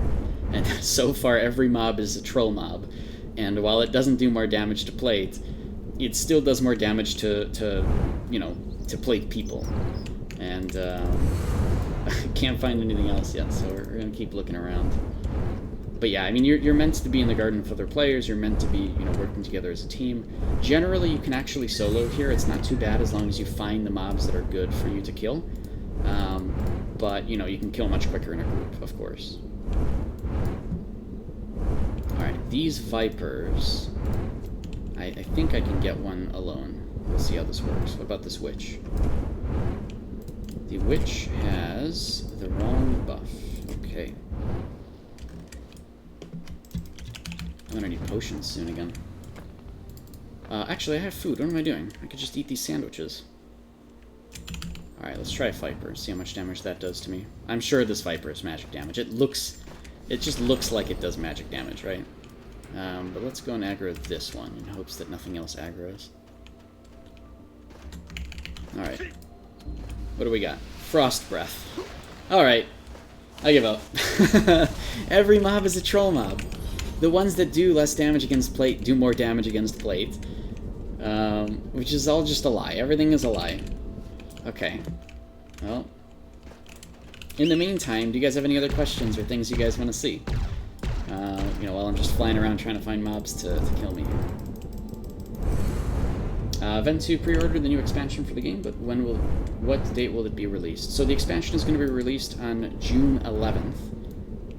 if you pre-order the expansion, then you'll get all of the goods for the expansion on that release date, so after the patch comes in.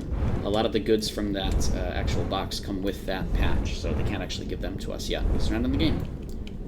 So that's why you probably saw nothing in-game. The actual notice that you got in email should have told you that, though. I hope it did. Unit Otherwise, ready. everybody's going to have the same questions, right? Thanks for following Ventu. Alright, let's go over to... there's no mobs in Circle of Authority. But let's go try Delphin on Mirage. Maybe if we kill mobs there... Or maybe we'll find a mob there, right? That's all that we're looking for at the moment. I do play in NA, but this is the public test server right now, where you can go and check out the garden and stuff at the moment. So the public test server has this content. You can go and try things out. If there's any bugs, of course, make sure that people are aware of those, and then that's kind of the point here. Oh wait, I need to go there. That's also why I have this dragon, because this is not normally an accessible thing for players to get. And long, long ago, in the before times, Quilladon gave me a black dragon. And to this day, I have the dragon. I mean, I don't know where the story was going, but yeah, it's, it's a dragon. It's not something you normally get from the, the game easily. Hey, Harlequin, what's my favorite part of the garden so far? Well, I've died a lot, so that's been pretty cool, but unfortunately, that's just going to happen to everybody, right? So, I mean, I'm looking forward to the world bosses for sure. I want to, be able to contest things and fight those fights and fight actually in PvP in completely new and different regions. And take advantage of terrain. Now that we understand that height damage gives you an actual bonus, we understand how it works. It'll be really cool to fight people on different terrains and such. So I am excited about the PvP, of course. The potential for PvP to fight people from other servers will be really, really cool. But, I'm very PvP focused. And then, of course, the other thing is that I am really excited about the story, because I still am very lore-focused, too. The lore in this game is absolutely amazing. It is based off of a novel originally that was never meant to be an actual, a game. So there's a lot to it. There's a lot of things that are revealed in this game, and the story progressing into the garden is going to be very cool. This is the Black Dragon, Fluxel. You're lucky that day. Yeah, Quill was not handing out anymore when you logged in. Yeah, he only did it for a little bit. He handed out a bunch of dragons to people back when these dragons first came out. And yes, I was very lucky, absolutely. I do feel that way. What server is the most populated in NA? The most populated right now, probably Tyrannos is the main suggestion for people.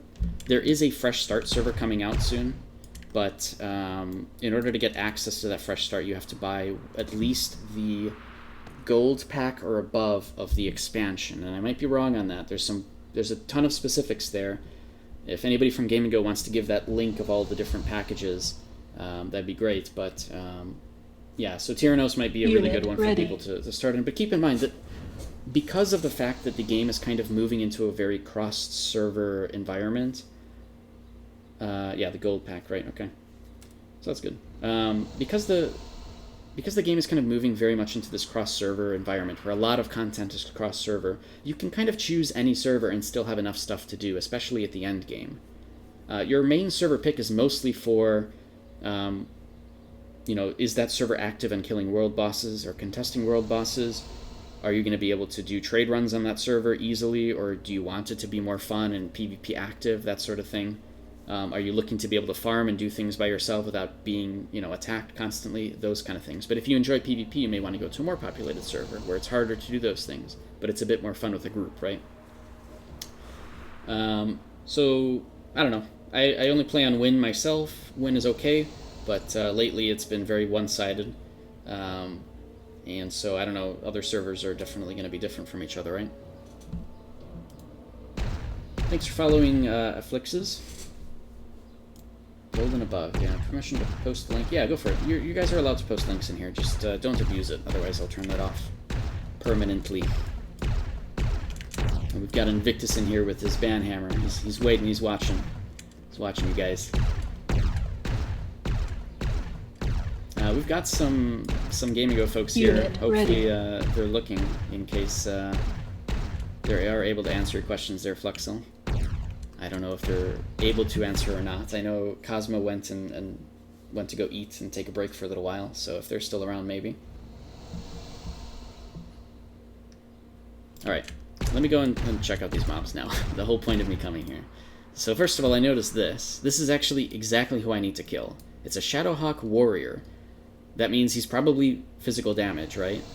His damage boost does not do more damage to plate, okay?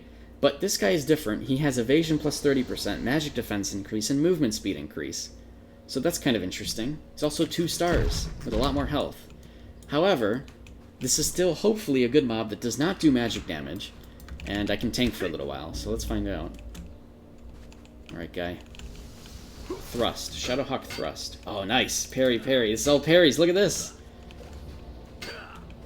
Yeah. This is... Oh, my God. But look how much... He's really, really fast, though. Oh, wow. And he was still able to see me. Interesting. Okay. Well, I barely made it out of that one, but... It's a mob that I can tank, however, because he's so quick, and I guess he's dual-wield in a way, where he's able to attack very, very, very fast. It's still something to worry about, even, you know, just fighting solo. A lot of this stuff I parried, then I intentionally looked away because I didn't want to parry stuff, because I wanted to see the damage values, and all of his attacks, which are very, very quick, are... You know, they're okay. It's a pretty decent amount of damage. 2,000 is meh, but he's doing it quickly. And the absorbed values are pretty high, so yeah, it's physical damage. So this is kind of what I wanted to test. But this mob attacks quickly, so that's still... Even mobs like this are a worry to fight against.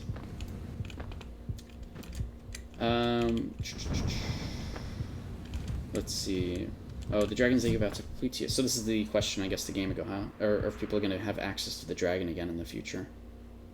I don't know, the PTS is different, right? Fluffy's currently not up, and Fluffy used to actually give items that would allow you to raise a dragon, but that's a huge process in itself, right? I don't know if they're going to go out and give out dragons again to people or not. That was something that Quilladon did back in the game, because he was being extremely nice, and he wanted to see how it would work, and to test things out in PTS, because that's the whole point. So, you know, it's...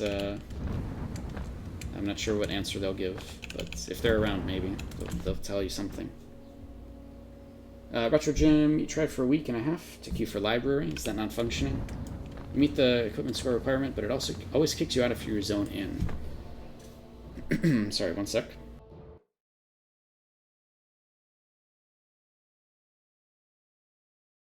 At some point I actually have to drink water too. So if you're trying to queue for the garden manually, it's going to be tough, because most people go into the garden with 5 people already, Retro Gym.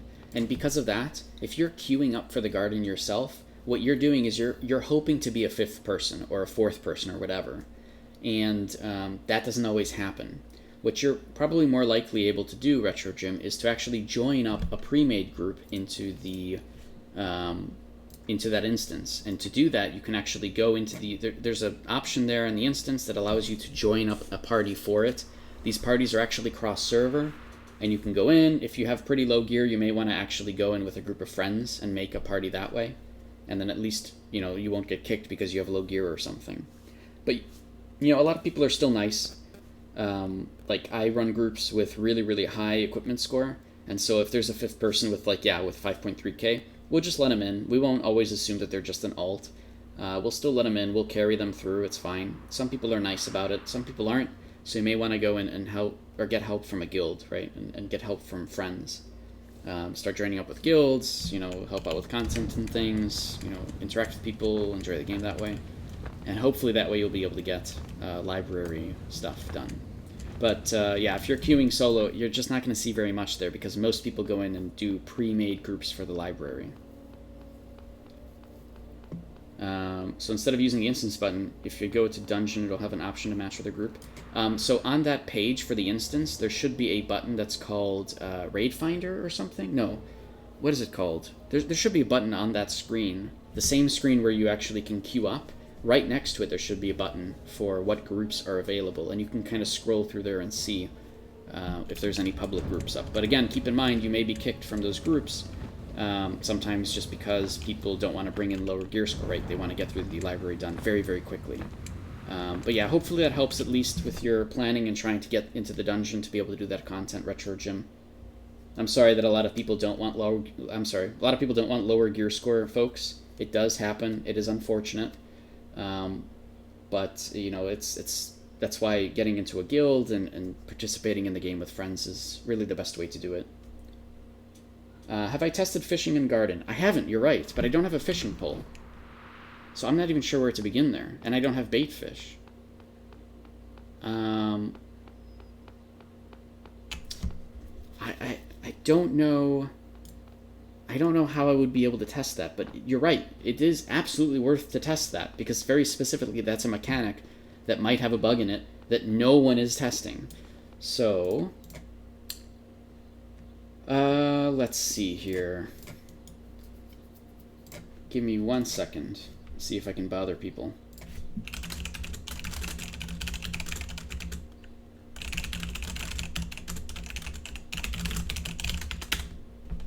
Okay. Let me get out of this zone just to see if I can get this done. Alright. That's a good thing you brought that up, Flixes. I'm going to go and do that right now. Or at least if I can. Let's see. We'll see if I have the luck to do it. I am lacking backspace. I know. It's pretty bad. You know what else I'm lacking is an ability to actually get out of the garden. However, I found a really good way to do it. If you're ever stuck... By the way, there are ways to get out of the garden easily, but you have to go to these wandering merchants and buy teleport stones to get to one of these doors quickly. These doors are the only way to get out of the garden other than character select, right? Go back to character select and come back. That does work. I found a new way, actually. If you want to get out of the garden very, very quickly, all you got to do is get on your dragon, okay? Very simple. Just get a dragon, okay? Don't get him stuck on stuff. That's not that's not very helpful. It doesn't get you out of the garden any faster if you're stuck on things. But if you take your dragon, okay, and you fly him, alright, fly him, stay with me here, this is a long process, but it works. If you fly him directly out of the zone as quickly as you... Oh, see, now I'm stuck again, of course. It didn't work out in my favor. Let me try that again. Hold on, let me go on this bridge where it's a little better. Alright, here we go. Now we can finish the... Nope, I'm stuck in a doorway. Alright, hold on. Can I finish the joke yet? Yes? No? Yep. Oh, here we go. Finally, I can finish the joke. Alright, if you take your dragon and you just fly him right out of the zone, it's a very nice and easy escape from the garden. It'll take you right back out to the door. You know, super easy. There's no error messages or anything that appear. You just disappear, and bam, you're right back out in front of the door. All you need is a dragon or at least a glider. Gliders probably work too. Any other questions? Any other things you guys are looking for or want me to test? Okay, cool. Let me... God, this is not enough serendipity stones, let's be honest, you know.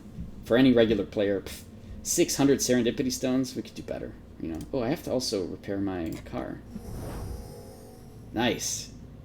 Okay. Let's get rid of this extra sand. Let's use the garden coin purse. What else? Is there a line out here? Oh, jeez. I see. You've been busy, Cosmo. Alright. Fair enough. Thank you for the bait worms. I'm going to need something to pick things up, too. Like a fishing pole. I'm sure you're working on that. There really is a queue out here. Wow. Yeah, honestly, the community really appreciates what you're doing, Cosmo, with just helping people out here and gearing people up so everybody can go and test things. Whether or not they'll say it, probably not as often as it should be, but please know that they do care. And I do as well, obviously. So, you know, I'm streaming the game because I enjoy it, obviously, right? Hey, fishing rod. Wait, that's a timed one. It's a 15-day novice sturdy fishing rod. Okay, I'll do it. Let's do it. Let's try this one. Why not, right? Requires at least 10,000. Oh. Do I have fishing proficiency? No, I don't. I don't have fishing proficiency. I can't even use... Wait. Hold on. Requires at least 10,000 proficiency to use. But I can equip it just fine. I'm so confused now. Can I actually, I can push the button and everything. What? What's happening? Dawn's drop gear. I could get Dawn's drop gear, but that's only 5k. So I'd still need another 5k to be able to actually... But I can use it just fine, but it says 10,000 is required. What's going on here? But it's a 15-day novices fishing rod. Oh, I'm so confused. What did you give me? All right, I'm going to go try it. Whatever. Let's go try it. Let's go see. I don't need another fishing rod. Let's go give it a go. Maybe Cosmic give you Dawn's drop boots. Maybe, yeah, but I'm not going to... I want to try this now, because now I have something that seems to work even though it shouldn't in my inventory, which is really weird. And before I'm even able to get a proper rod, I am going to immediately just go into here and try it out. And I think the closest port to get to water is the Ini Monolith, but I don't think you can teleport directly there from here. So Secret Grotto might be... Or actually, Shimmering Glade might be good. Shimmering Glade.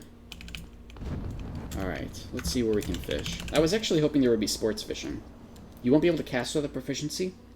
I think that's for sports fishing, because I just walked out of the zone and was actually able to push the button. Now, yeah, whether or not I can fully complete the process of bait fishing, that I don't know. So we're going to find out in a second here. But it might be only relevant to sports fishing. Because we got to see. Because none of these actually matter, right? For bait fishing, the type of rod shouldn't matter, right? It's just for sports fishing. So maybe this will still work for bait fishing. All right, here's a little pool of water. Equip this. Hey, I think we're good. All right, this is a fishing stream now. Let me just change the name. Fishing. I'm not gonna do that. Oh, hey, what's up? You hanging out? Okay, bye. I'm not going to change the name of the stream. Nobody would join it. Let me make some more room in my bag space. Although I'm only getting these pickerels so far. Freshly fished out of the freshwater home, it continues to wriggle. One of the most commonly found fish in the garden. Okay, so this is a fish that is specific to the garden. It even says so in the description, and it is a freshwater fish. This is, I guess, considered freshwater, right?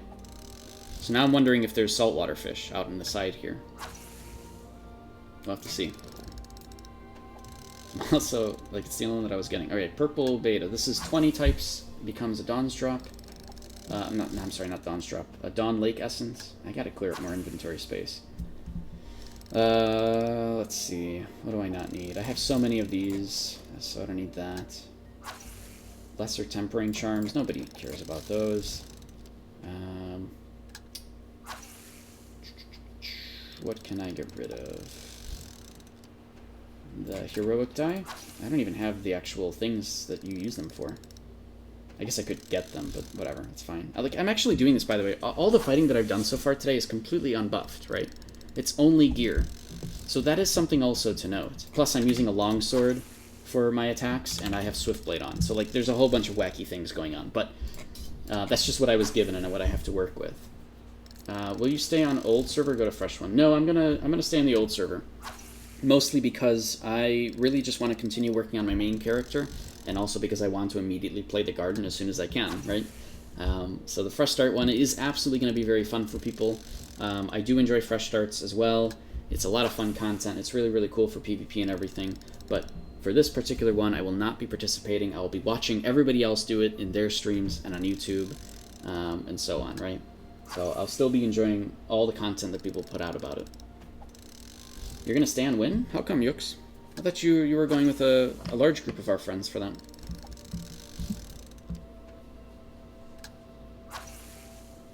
Let me clear up room here. So I'm only getting 2 types of fish so far. I wonder if there's only 3 types. We'll have to see. So far there's these 2. And there should be one more that's a blue one. But I thought there's usually 2 types of each in any particular body of water. If the garden only has 1 type of each, then the garden is a really, really good place for bait fishing. Like, probably the best one ever for Dawn Lake Essence, right? If you only get 3 different types of fish. But I could just be getting lucky or unlucky. So far it does look like there's only 1 type of the lowest fish type, which is actually quite significant and very, very important. You don't have the time to be competitive. Work hours are 60 hours minimum at the moment. Okay. I mean, I don't know. Even on fresh starts, it's fun to be competitive for sure because of the, everybody feels like it's a sprint, right? When again, Arcade is a marathon, not a sprint. I know, but people play it like a sprint during fresh starts. But you could still play it and not have to be competitive or anything. I mean, you'd still enjoy it just fine. Obviously, I'll be happy if you're playing more on my server, right? But in general, don't let it stop you either. There should be 4 new fishes. Okay. So, bluestone fish, needlefish, armorfish, and silver shark. So none of those are these. Those might be mistranslations, or are those the actual ones you saw, like in the codex or something? Afflixes? Or afflixes? You do the marathon style play, myself included as well. I do like playing competitively, but I do it in a different way that's more focused on huge long-term goals. Nothing beats fresh start hype for me, always swap over. And that's cool. I mean, absolutely, there's tons of people that do that. And personally, I don't play MMOs for the short term, I play MMOs for the long term, so I don't like it as much, but I totally understand that people like that. Absolutely. I used to play a game a long time ago called Star Sonata, and that was a game that was just constantly based on the entire universe collapsing and everybody having to rebuild from scratch. It's essentially like a fresh start server every 6 months. And it was really cool. I really liked that content. The stuff that you have carries over, and like the game was built around it. So like doing fresh start here in Arcade, I was already very much ready with like the mentality of how to do everything very quickly because I've played games like that, pretty much as a child for a very long time. So I get it. I like the hype for a fresh start. It's a lot of fun. I'm going to be ignoring this one just because I want to keep working on my main. Alright, that's a Realm translation. Ah, okay, yeah. So those might not be the actual names then, Felix's. If we want the actual names, we could just go to the codex and see. But yeah, from the looks of it, I'm only getting 2 types of fish, no blue ones. That could be the downside on this, if there are no blue fish. So, like, the upside is there's only 2 types, which is actually a really good upside, even without a blue fish. But the downside is there's no blue fish, which sucks, but still, this is way better just to have 2. Let me search and see what kind of fish are in here. What are the new fish that are coming out? See if I can find anything in the codex right now. I'm honestly not finding anything, though. Maybe it is only like 4... It probably is 4 new fish, and you're right. And it might just be 2 saltwater, 2 freshwater. Let me go try... Wait, hold on. Yeah, everything is pickerel.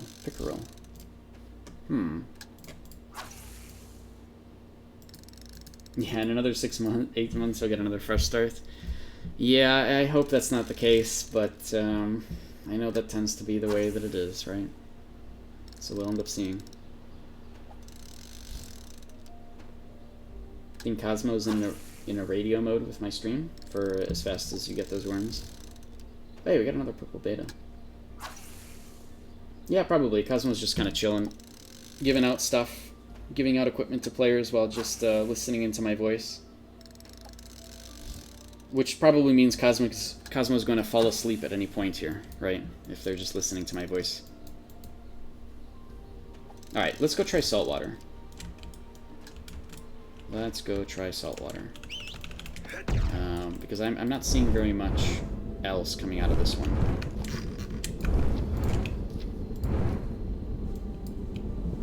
Retro Gym, is it just impossible to catch up on existing servers? You play with the guild and have fun, but are you wasting your time on existing servers this far behind? So I've answered this question a lot, and I'll continue to, because I know it's a very big question for people. But generally, because of how many catch-up mechanics there are in Arcade, the garden being a huge catch-up mechanic, it's a really big one. And the fact that, the game still encourages working as a team and working together and doing stuff, you really can, honestly, catch up competitively to a point where you can be very competitive in PvP in honestly just like a month or 2 of trying, right? Keep in mind, the reason why this is the case, Retro Gym, is 1, there are tons of catch-up mechanics in the game.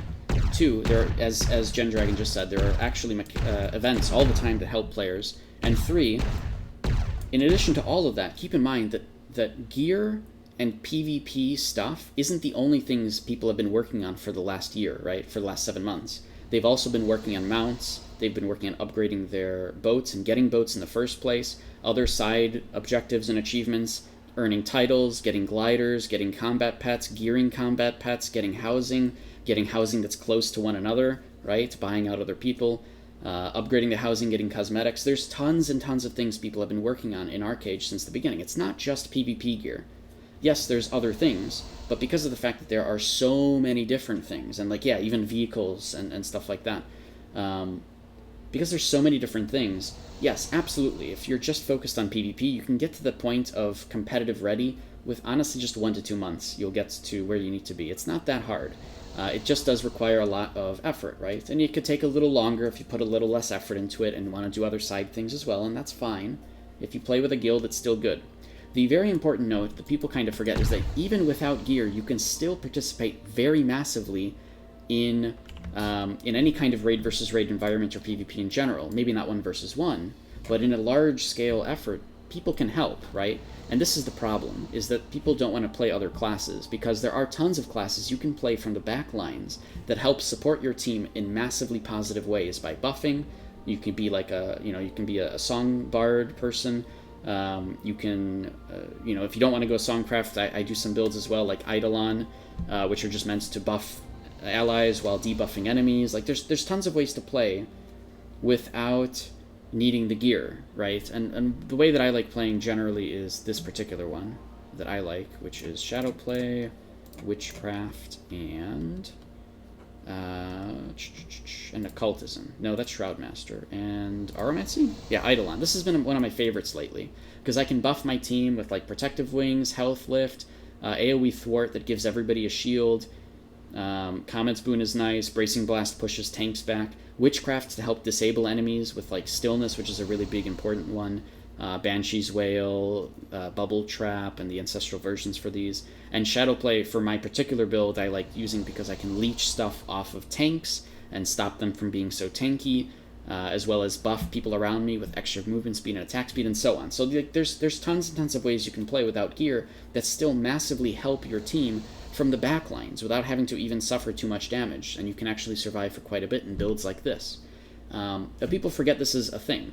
And these builds sometimes are way more important than even having 1 additional DPS, right? You'd rather have a build like this instead of a low gear score DPS for a long time. You'd rather have these kind of builds. And the game absolutely allows for that. In fact, other regions, you see builds like these and other kind of backline support builds all the time. But in NAEU, it just doesn't feel like you see them that often. People are so focused on being DPS or a tank or a healer, and that's it. There's nothing else that exists. But the actual truth is that, yeah, there's tons that exist. People just don't do it, which is really unfortunate. So, I don't know. I hope that kind of answers your question and gives you a little bit of hope, Retro Jim. But yeah, play with your guild, just have fun and enjoy the game, and do it at your own pace. Because this is an MMO, and people play MMOs for years. Not for like 2 months or whatever, but you play in an MMO to play for years, to be invested in it, to gain things over time, to make friends, to have, like, this social environment. That's the whole point, right? And a lot of folks forget that. A lot of folks play this like it's a sprint. They play it for the short term. And unfortunately, because of that, all those people with like 17k plus gear score at the top of the gear score list for your server or whatever, people play it like a sprint. Those players, a lot of the time, just end up quitting the game because they get really bored, because they've gotten to the point where they're at the top, but then fail to remember this is an MMO. The whole point is long-term progression, but they're already at the top, so there's nothing else to do, and they end up quitting. And because of that, new players end up coming into the game, into those servers, and then, sort of making up for the fact that you've lost other people, but you're getting other ones that are coming in, right? So, yeah, that's kind of my shorter description about everything. There's a lot that really goes on. People just forget this stuff. So I hope that helps answer your question there. It sounds like it is, yeah. What else have you guys been talking about? Oh yeah, I wanted to try saltwater fishing, so let me do that right now. Sorry, I'm delaying. I know I'm answering everybody's questions and stuff. Saltwater fishing. Let's see how this works. All right. Got that one. Hurricanes, meantime, fishing things. Can you go through all the new ancestrals? Sure, I did that yesterday. You can go to that stream as well and watch that on the interwebs on YouTube. Oh, you actually get these botanical specimens from fishing, too. Wow. These are used in the castle quests. That's cool. Alright, I just noticed that. But anyways, yeah, I could still do that Hurricane. I have no problem with that. What else have you guys been talking about?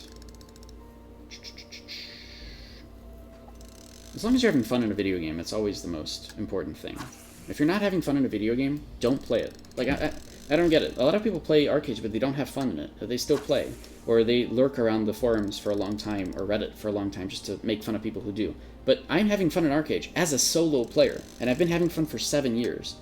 So, you know, for 6 years, whatever, how long the game has been out. I've enjoyed the game. This is why I continue playing, right? I have my gripes about the game, and I always, you know, put in solid, essentially, documents about things that could become better, and a lot of the times, the things that I present actually do get taken seriously. And for anybody that says that our suggestions are not taken, Arcade Unchained is a massive, massive suggestion that the community wanted that was able to be delivered on, right? That's your big argument against the fact that, you know, people say, oh, they never listened to us, but frickin' we wouldn't have Arcade Unchained if that wasn't true. Or if that was true, rather, you know, if they weren't really listening to us, number one. Number two, I've put out tons of forum posts and threads that we've seen really, really powerful traction in. And I'm going to actually post one here once I find it. That is a really, really good example of a thread that just, you know, after 2 years, pretty much everything actually happened. And this isn't the only one. This isn't the only thread that I've made. I've made other ones that have also been taken very seriously and we now have in-game. Here's one. You can go through that list right now. Yes, it was made in 2017. Literally, you know, 3 years ago. But since then, we have most of this stuff, right? A lot of these things we actually have now. Hey, we got a Typhoon Drake flying around.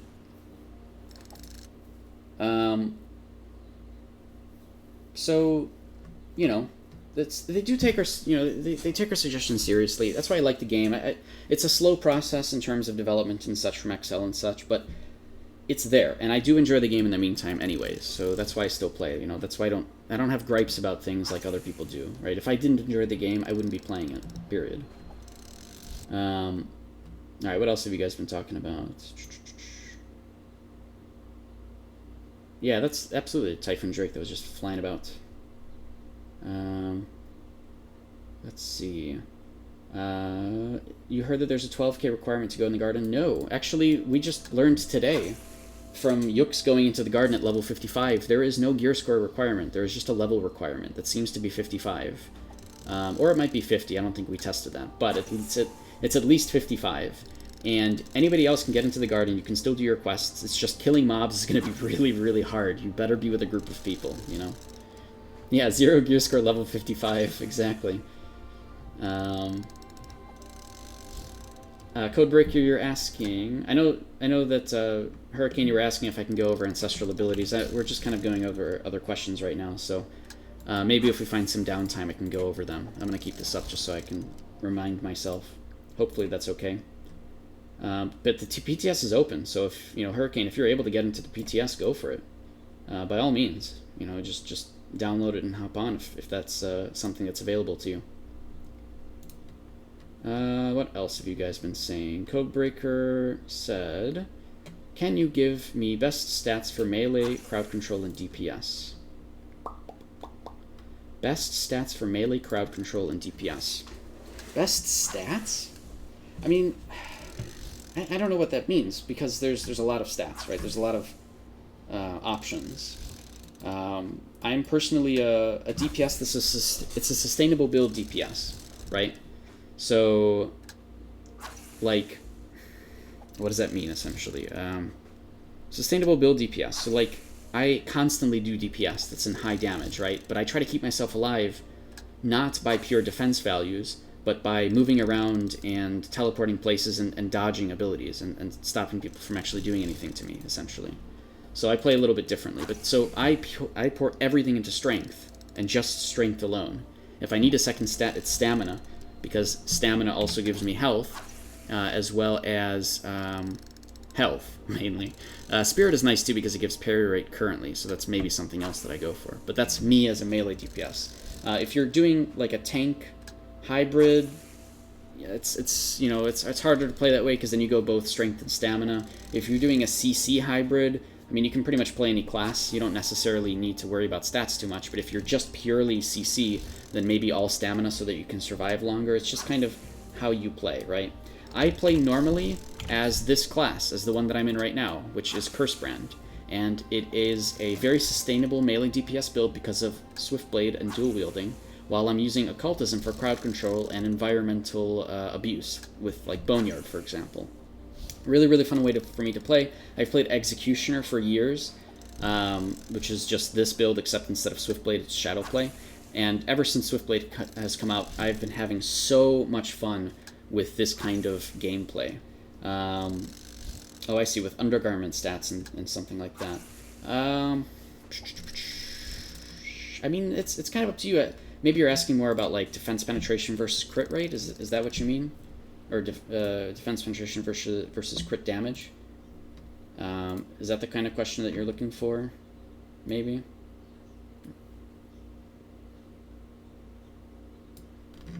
What else are we saying here? Alright, thanks for stopping by, Gen Dragon. I haven't been in the official Discord very much, I'm sure you've noticed, but I'm glad that you're still there helping people out. Retro Jim, you play Deathwish and enjoy that build? See, that's good. I'm glad.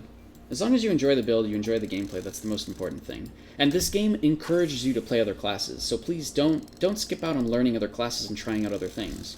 You should absolutely do that, you know? Deathwish is good for certain things. Sometimes you want to change your build for something else, and that's perfectly good, you know? Balance stats, maybe. Most people pour stats into 1 or 2, generally. If you're talking underwear specifically, you know, there's a lot of different ways to play the game, and the underwear and costume synthesis, it gives you a lot of options for stats, of course, right? What kind of stats do you want? You can go tanky, right? You can go tanky stats and try to keep yourself alive, which is cool, because if you can keep yourself alive longer, that means you can be more effective in combat for longer, right? You're soaking up more damage that the enemies are trying to do to you, which is great because it keeps your team alive. And if you're alive longer, that means you can do things longer. You can deal more damage for longer, you can do more crowd control for longer, so that is a way to play. Personally, I pour everything into attack, because I like playing a glass cannon build. So I have a defense penetration build right now, so everything I put in is for defense penetration and crit rate.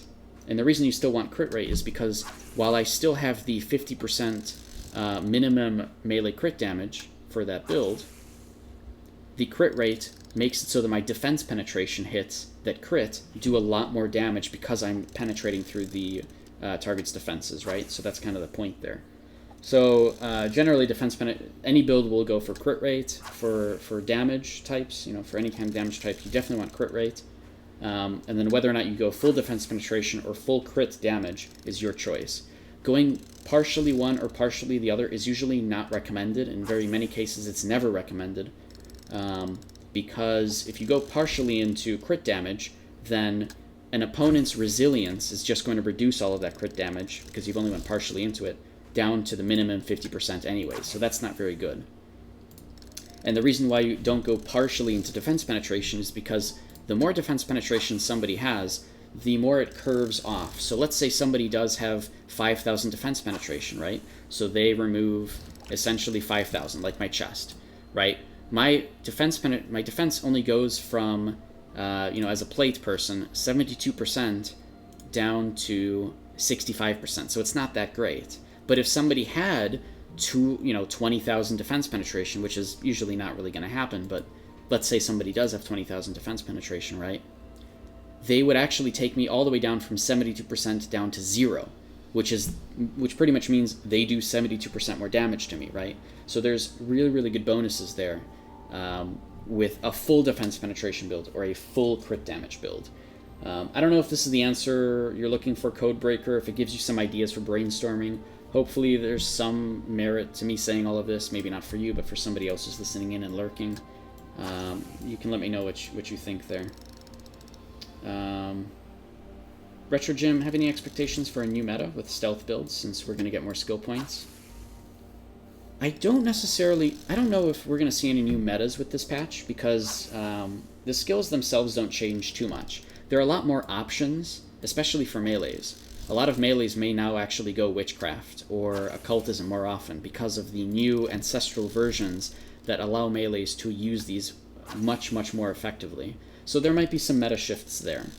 But otherwise, I think everything will generally be the same. This is a really good thing that allows people to play more actively, right? With more active abilities, you can do more things, sometimes faster. You'll have a lot less downtime because you can choose abilities that are, lower cooldown or that allow you to combo a little bit more. So overall, I think the gameplay will just become more interesting and interactive, a little bit, better. But I don't think we're going to see too many meta shifts, particularly just yet. So that's my thought on it. But who knows, right? It's all up in the air. We'll see. There's some other crazy patches that are hopefully coming sooner than later that do actually change the meta quite a bit. But we'll see those who knows when, and who knows what kind of actual content we'll get with it, or what'll actually come by in our version, right? Because those things on Korea may always change before they even get to us. No blue fish in the garden? Yeah, it doesn't seem so. It doesn't seem so at all, but at the same time, you only get 2 per type, right? So there is still definitely quite a bit of merit to fishing in these locations. But the bluefish do really make it nicer to fish anywhere, so I don't know. It'll be an interesting choice for people.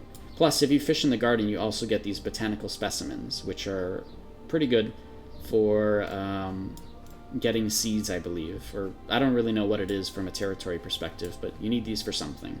And I can't remember what it is. Codebreaker, you're making your undergarments right now, so you're wondering what stats you should roll. Your crit rate, crit damage type with a bit of defense penetration. I see.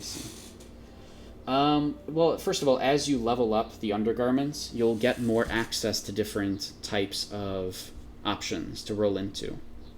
Because of that, you may want to be careful. You may want to make sure you have the stats you want before you start leveling past, like, Celestial. Because if you don't have, like, melee attack, for example, getting melee attack when it's divine is going to be really hard, because now you have to reroll a stat that doesn't just have 8 options, it has 16 options. So now if you're trying to get melee attack after it's Celestial, it's going to take forever to get that. So keep that in mind. Try to get the stats that you want out of it as you progress it. And that might be the only thing I can really tell you there. The rest of the stats are kind of up to you and how you like to play. Codebreaker, the best thing I can tell you is if you're in PvP or if you're in PvE and you see yourself die a lot, then maybe you'll feel more comfortable getting more defensive stats because you can feel like you can benefit from it better. If you're in PvP or PvE and you feel like you're not doing enough damage, then maybe go pure damage route and try to maximize your damage as much as you can, or try to balance it out in some way that makes sense to you. For example, I'm actually trying to roll out of melee attack in my undergarments because I would rather have like resilience plus 600 or something than 44 melee attack, because 44 melee attack end game is just not that great versus having an extra 600 resilience or something of that sort, right? So that's part of the way that I justify getting one stat versus another. And it's also why I haven't actually gone above Celestial for underwear yet, because I don't want to get Divine and unlock a bunch more stats when I still need to get the original stats first. And it's very hard, in RNG to get what I want anyways. I don't have, 600 synthesis stones on my main account, unfortunately. I really wish that I did, but it's going to take a lot of time. And keep in mind also, costumes and underwear are really end game stuff, right? So try to make sure that you're at least set with your other armor, maybe with an epic buff or something, and a good enough weapon and such, before you start really focusing on investing money into your underwear and costume. Yeah, thanks Invictus for linking that. I've actually been looking for this. I may have to bookmark this myself. This is a really good list. I am absolutely going to be bookmarking this immediately. Let's put that here. Alright, awesome. So now I can actually give that to other people too. Ziggy. Damn, that's an old list. Cool to see that some of your requests have been done or close. Made me think that a dungeon book would be useful, explaining what loot and mechanics bosses has. I mean, I've played games with dungeon books, absolutely, and it's absolutely helpful, for sure. But I don't know what WoW has, but I've played other ones with that.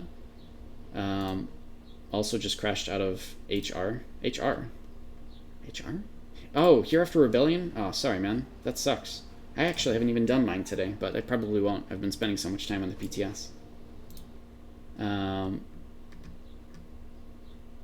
Sorry about the Hereafter Rebellion thing, though. So, I do agree that it would be nice if we had some kind of... First of all, it would be nice if we had something in-game that people could actually use to learn more about the game, right? Whether it's dungeons, whether it's gearing, whether it's whatever. We used to have something. It was just terrible, right?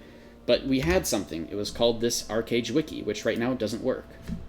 If we had that back in-game, updated to like the latest version of wiki software, right? The whatever server wiki backend stuff there is, and also maybe even a push for the community to actually go and update this stuff. That's an official wiki that people can access from in-game and see the browser in-game.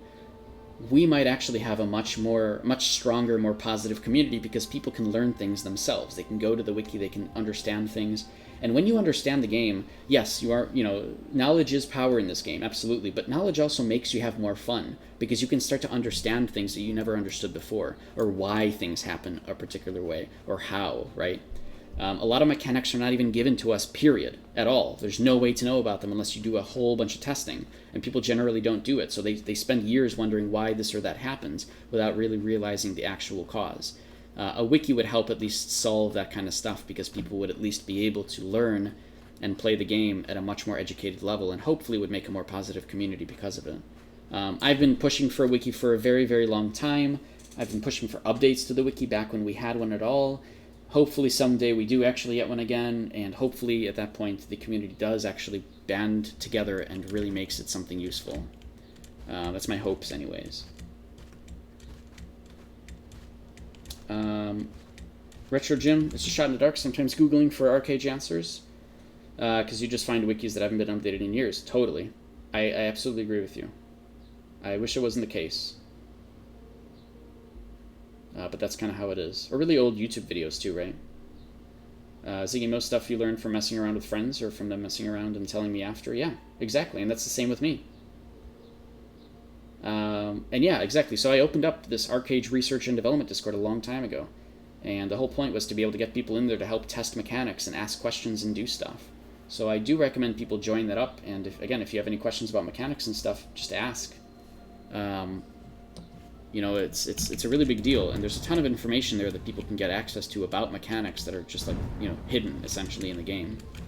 If you want to see more of that kind of information, go to my Reddit page, reddit/GamePro03. I have some stuff pinned at the top.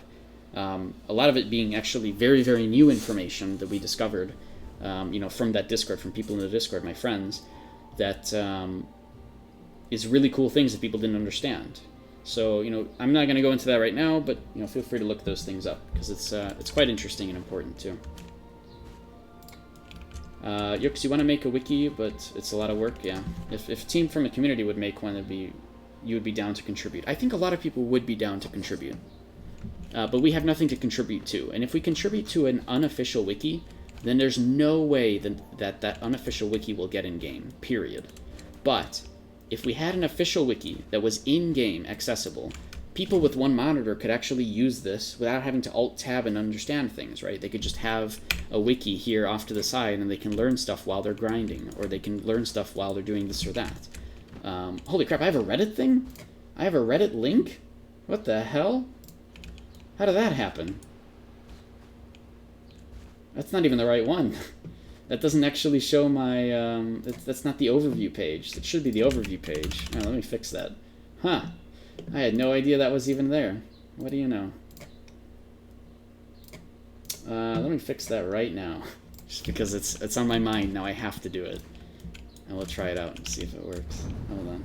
Didn't even know that was a command. Jeez. Streamlabs. Alright, I have to go to this bot, and I have to add a command. Or no, I have to change a command. Wait, I don't actually see Reddit there. Did you just do that? What the hell?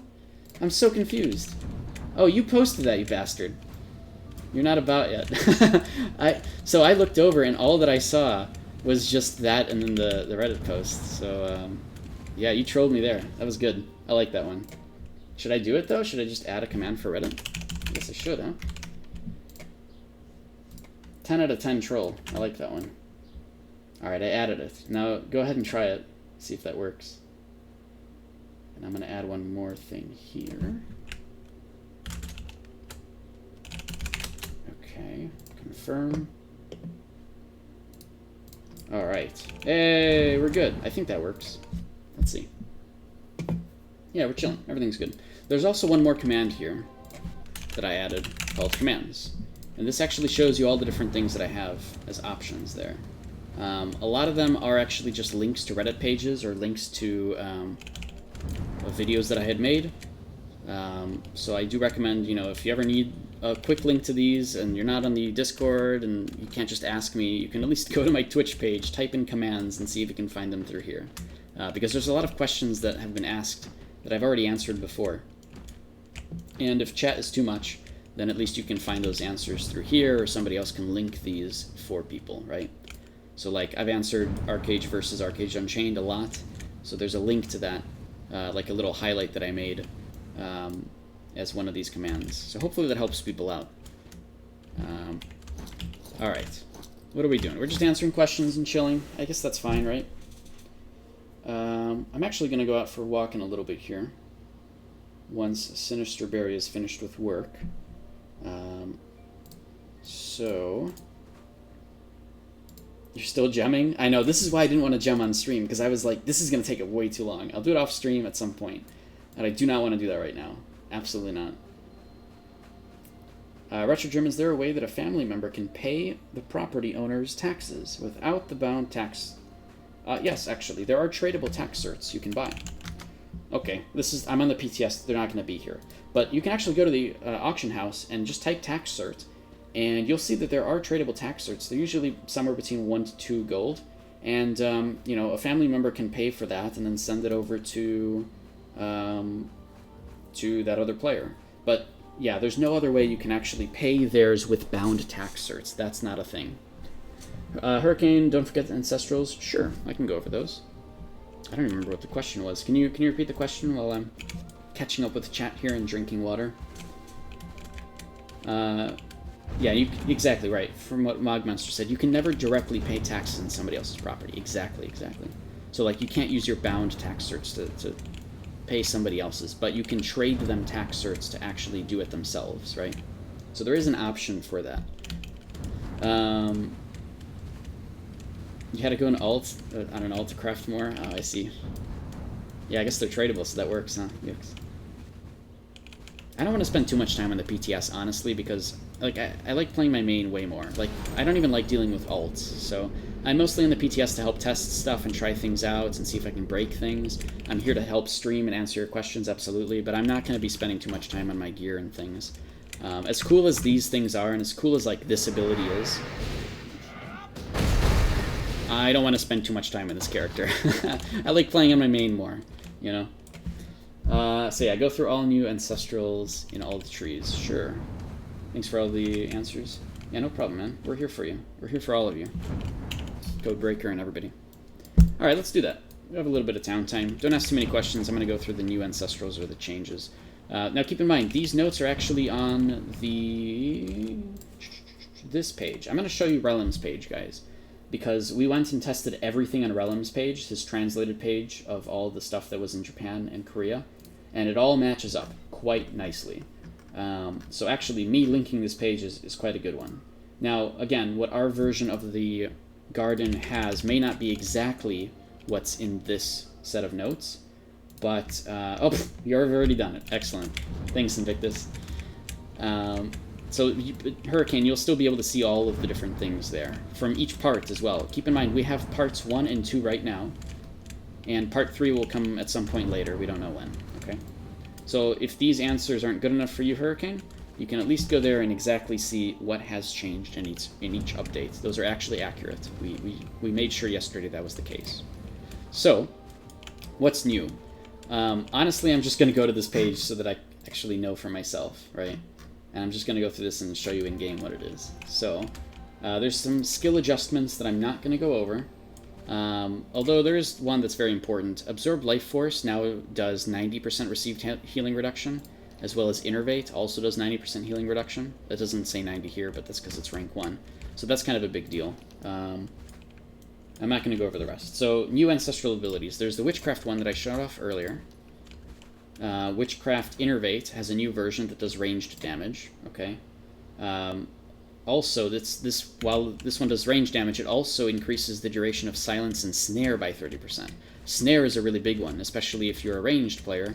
Snaring people is a really good way to get away from somebody. So while the main Innervate is Stun and Trip, this one being Silence and Snare is actually really, really cool. Silence is just crazy, I think. And we might actually start seeing more Trickster hybrids or something, with archers dabbling into Witchcraft, hopefully. The other one is Earthen Grip Flame, which is the melee version with a much larger radius for who gets snared. And that's kind of all it is. Melee, larger radius, that's it. Cooldown is the same, the cast time is the same, everything else is the same, mana is the same. The only difference is it's just bigger range, and it's melee. Okay. From defense, there's a new version of Shield Slam. It is Shield Slam Earth. Where is it? Where's Earth? Or Quake, I think, right? Is it Quake? It's a version with... That's Stone, here it is. It's a version with magic damage. That's all that it is, really. It's a regular Shield Slam, but it's magic damage. And that's kind of it. There's not much else going on there. But a big one here in defense is Boastful Roar, which is a Boastful Roar that is... it does melee damage equal to 1,250% of your stacked metal. So if you have really high metal, you can use this in PvE quite nicely. I believe it's PvE only, but it doesn't say so here in the description.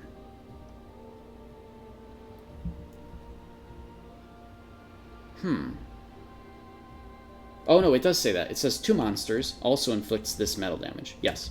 So it is to monsters only. This is PvE only, Flame Boastful Roar. So that's a new thing that's in this patch. Art, are you the guy that runs around in my server yelling I'm a vampire? God, you're obviously making reference to my alt that's Nicolas Cage, but yes, absolutely. On my alt, that's what I do. And thanks, Hurricane. Yeah, you pointed that out as well. So, okay. Next up, we've got... Oh, by the way, this Boastful Roar does not apply Distressed. So that's another thing as well. It's... regular one applies Distress, this one doesn't. It's really just PvE damage, based on metal. Shadowplay has a new thing for Stalkers Mark, and I went over this earlier. It's just 3 different versions. High range, medium range, low range, and it does opposite in values. Don't look at this description, it's wrong because it's rank 1. But it gives a low amount, or pretty much the low range one gives the highest amount of extra damage. The medium range one gives a medium amount of extra damage, and the high range one gives a low amount of extra damage, and that's kind of what it is. So archers can shoot from 37 meters and start doing damage, but the lower range version of Stalker's Mark still is more effective in terms of dealing damage to people. So it's something to keep in mind. Alright, that's it for Shadowplay. Occultism has a bunch of stuff, right? There's Crippling Mire, which has the Flame version, which is melee attack, and reduces the target's max health by 10%. And there's a Gale version, which is a ranged damage version. That's a little bit higher range, at 27 meters, which is kind of nice. And also reduces the movement speed of the target by 10%, not 40 or whatever it is for the regular one. So that's also something to keep in mind, but again, it's really good for archers to use. Hellspear is the other new thing here. There is a Gale version of Hellspear that is ranged damage, but only affects one target. Works from 14 meters, very similar to the Mist version of Hellspear. And there's a Quake version of Hellspear that is just like the basic version, except it's melee damage. Very, very nice for me. Very happy about it. Super excited to actually use it. Aromancy has one additional thing, which is a Vicious Implosion version that is Quake. This is just a melee version of Vicious Implosion, and that's it. Nothing else that's too crazy. Sunkcraft has Critical Discord additions. So where is that? Critical Discord has 2 new versions. There's a Wave version of Critical Discord that is melee damage. So that's kind of cool. Again, if you're a Songcraft hybrid with melee, you can now use that to your advantage. And there's a Gale version that does range damage. Very simple.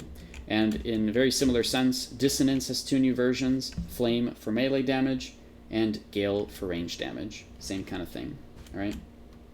Other than that, there are no other differences in the ancestral abilities. So that's it. Cool. Did I do it? Is everything happy now? Alright, I'm looking at chat again.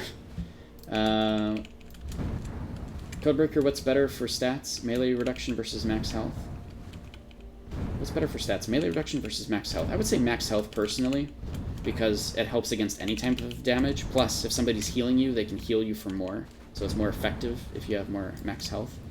But a lot of people will say, you know, a lot of people may go, like, if you're in combat and you mostly die to melee, then maybe melee reduction is for you, right? Or if you're in combat and you mostly die to magic, like 90% of the time you see that all you're dying to is ever magic, then maybe you want to go magic reduction, something like that. So you kind of, you tune stats to whatever kind of gameplay you need to try to dodge or to you know, become better against, right? You tune stats to your strengths and weaknesses, essentially. So hopefully that helps a little bit. But there's no real wrong answer there, Codebreaker. A lot of tanks will prefer max health because the more health you have, the more you can actually heal. And that's a really, really big deal. Personally, I prefer max health as well for similar reasons. If I pop a potion, it's going to be more effective if it takes me higher, you know, to some degree. Or, you know, if somebody's healing me, they can full heal me for a higher value, generally. But there's no real wrong answer there. It just depends on your gameplay style. Are there any changes to commerce in this patch from Felix's? No, but there is a new pack that can be crafted each day from the territories. So this is a pack that you can actually take to Freeditch for a very high amount of Onyx. I don't exactly know how it works, but that's just the only real addition to commerce as much as I'm aware of for this particular patch. There's a lot of different things to that were added to the castle system.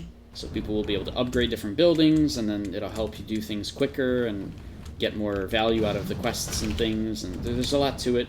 Again, the page that Invictus had linked, the Realm link, does explain all of that stuff, but we cannot test it yet in PTS because nobody has any castles. So none of that stuff can be tested. And yeah, Art kind of talked about that as well. There's no such thing as better, just kind of depends on what you prefer. Wow, I can just walk through this rock. Ooh. Secret tunnel. Just have a sword sticking out. Alright. Cool, I did it. I answered everybody's questions. I'm gonna go for a walk, guys. I'm gonna head out. I appreciate everybody stopping by and all the new follows and everything. Again, if you like the content, please go ahead and follow the channel. I don't really have any stream schedule. I stream on my own time for fun for you guys because I enjoy talking to you guys. I enjoy the interaction. I enjoy just helping people out. So streams are totally random. If you follow the page, if you follow the the Twitch, you'll know whenever I go live.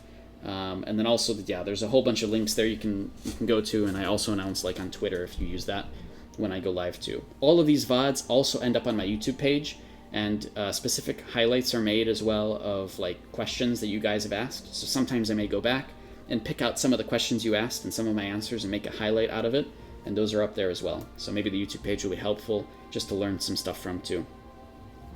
Unit ready. Thanks for following, Hurricane. Alright, I'm done. Thanks, everybody. Who should I host? Is there anybody that I should host? Let me look around right now. I've gotten, like... I need to get better at hosting people, because I do actually support all the different streamers. Let me host, let's see, Arcage. There we go. No, that's the wrong Arcage. Everybody's an Arcage Unchained now. Apparently, at least. And I don't really know anybody here. Do you guys have any recommendations? I still have to, like, I watch streams more often, or I do watch streams, but I need to watch streams more often to really know and know who else to raid or host, right? So I'll do that, I guess, eventually. I said that yesterday as well, but I gotta get better at it. So for now, I'm just gonna turn off the stream. But I do encourage you guys to go out, look at other streamers, go talk to people, go join up with the community and hang out, and I'll see you all. Thanks, guys. Have a good one.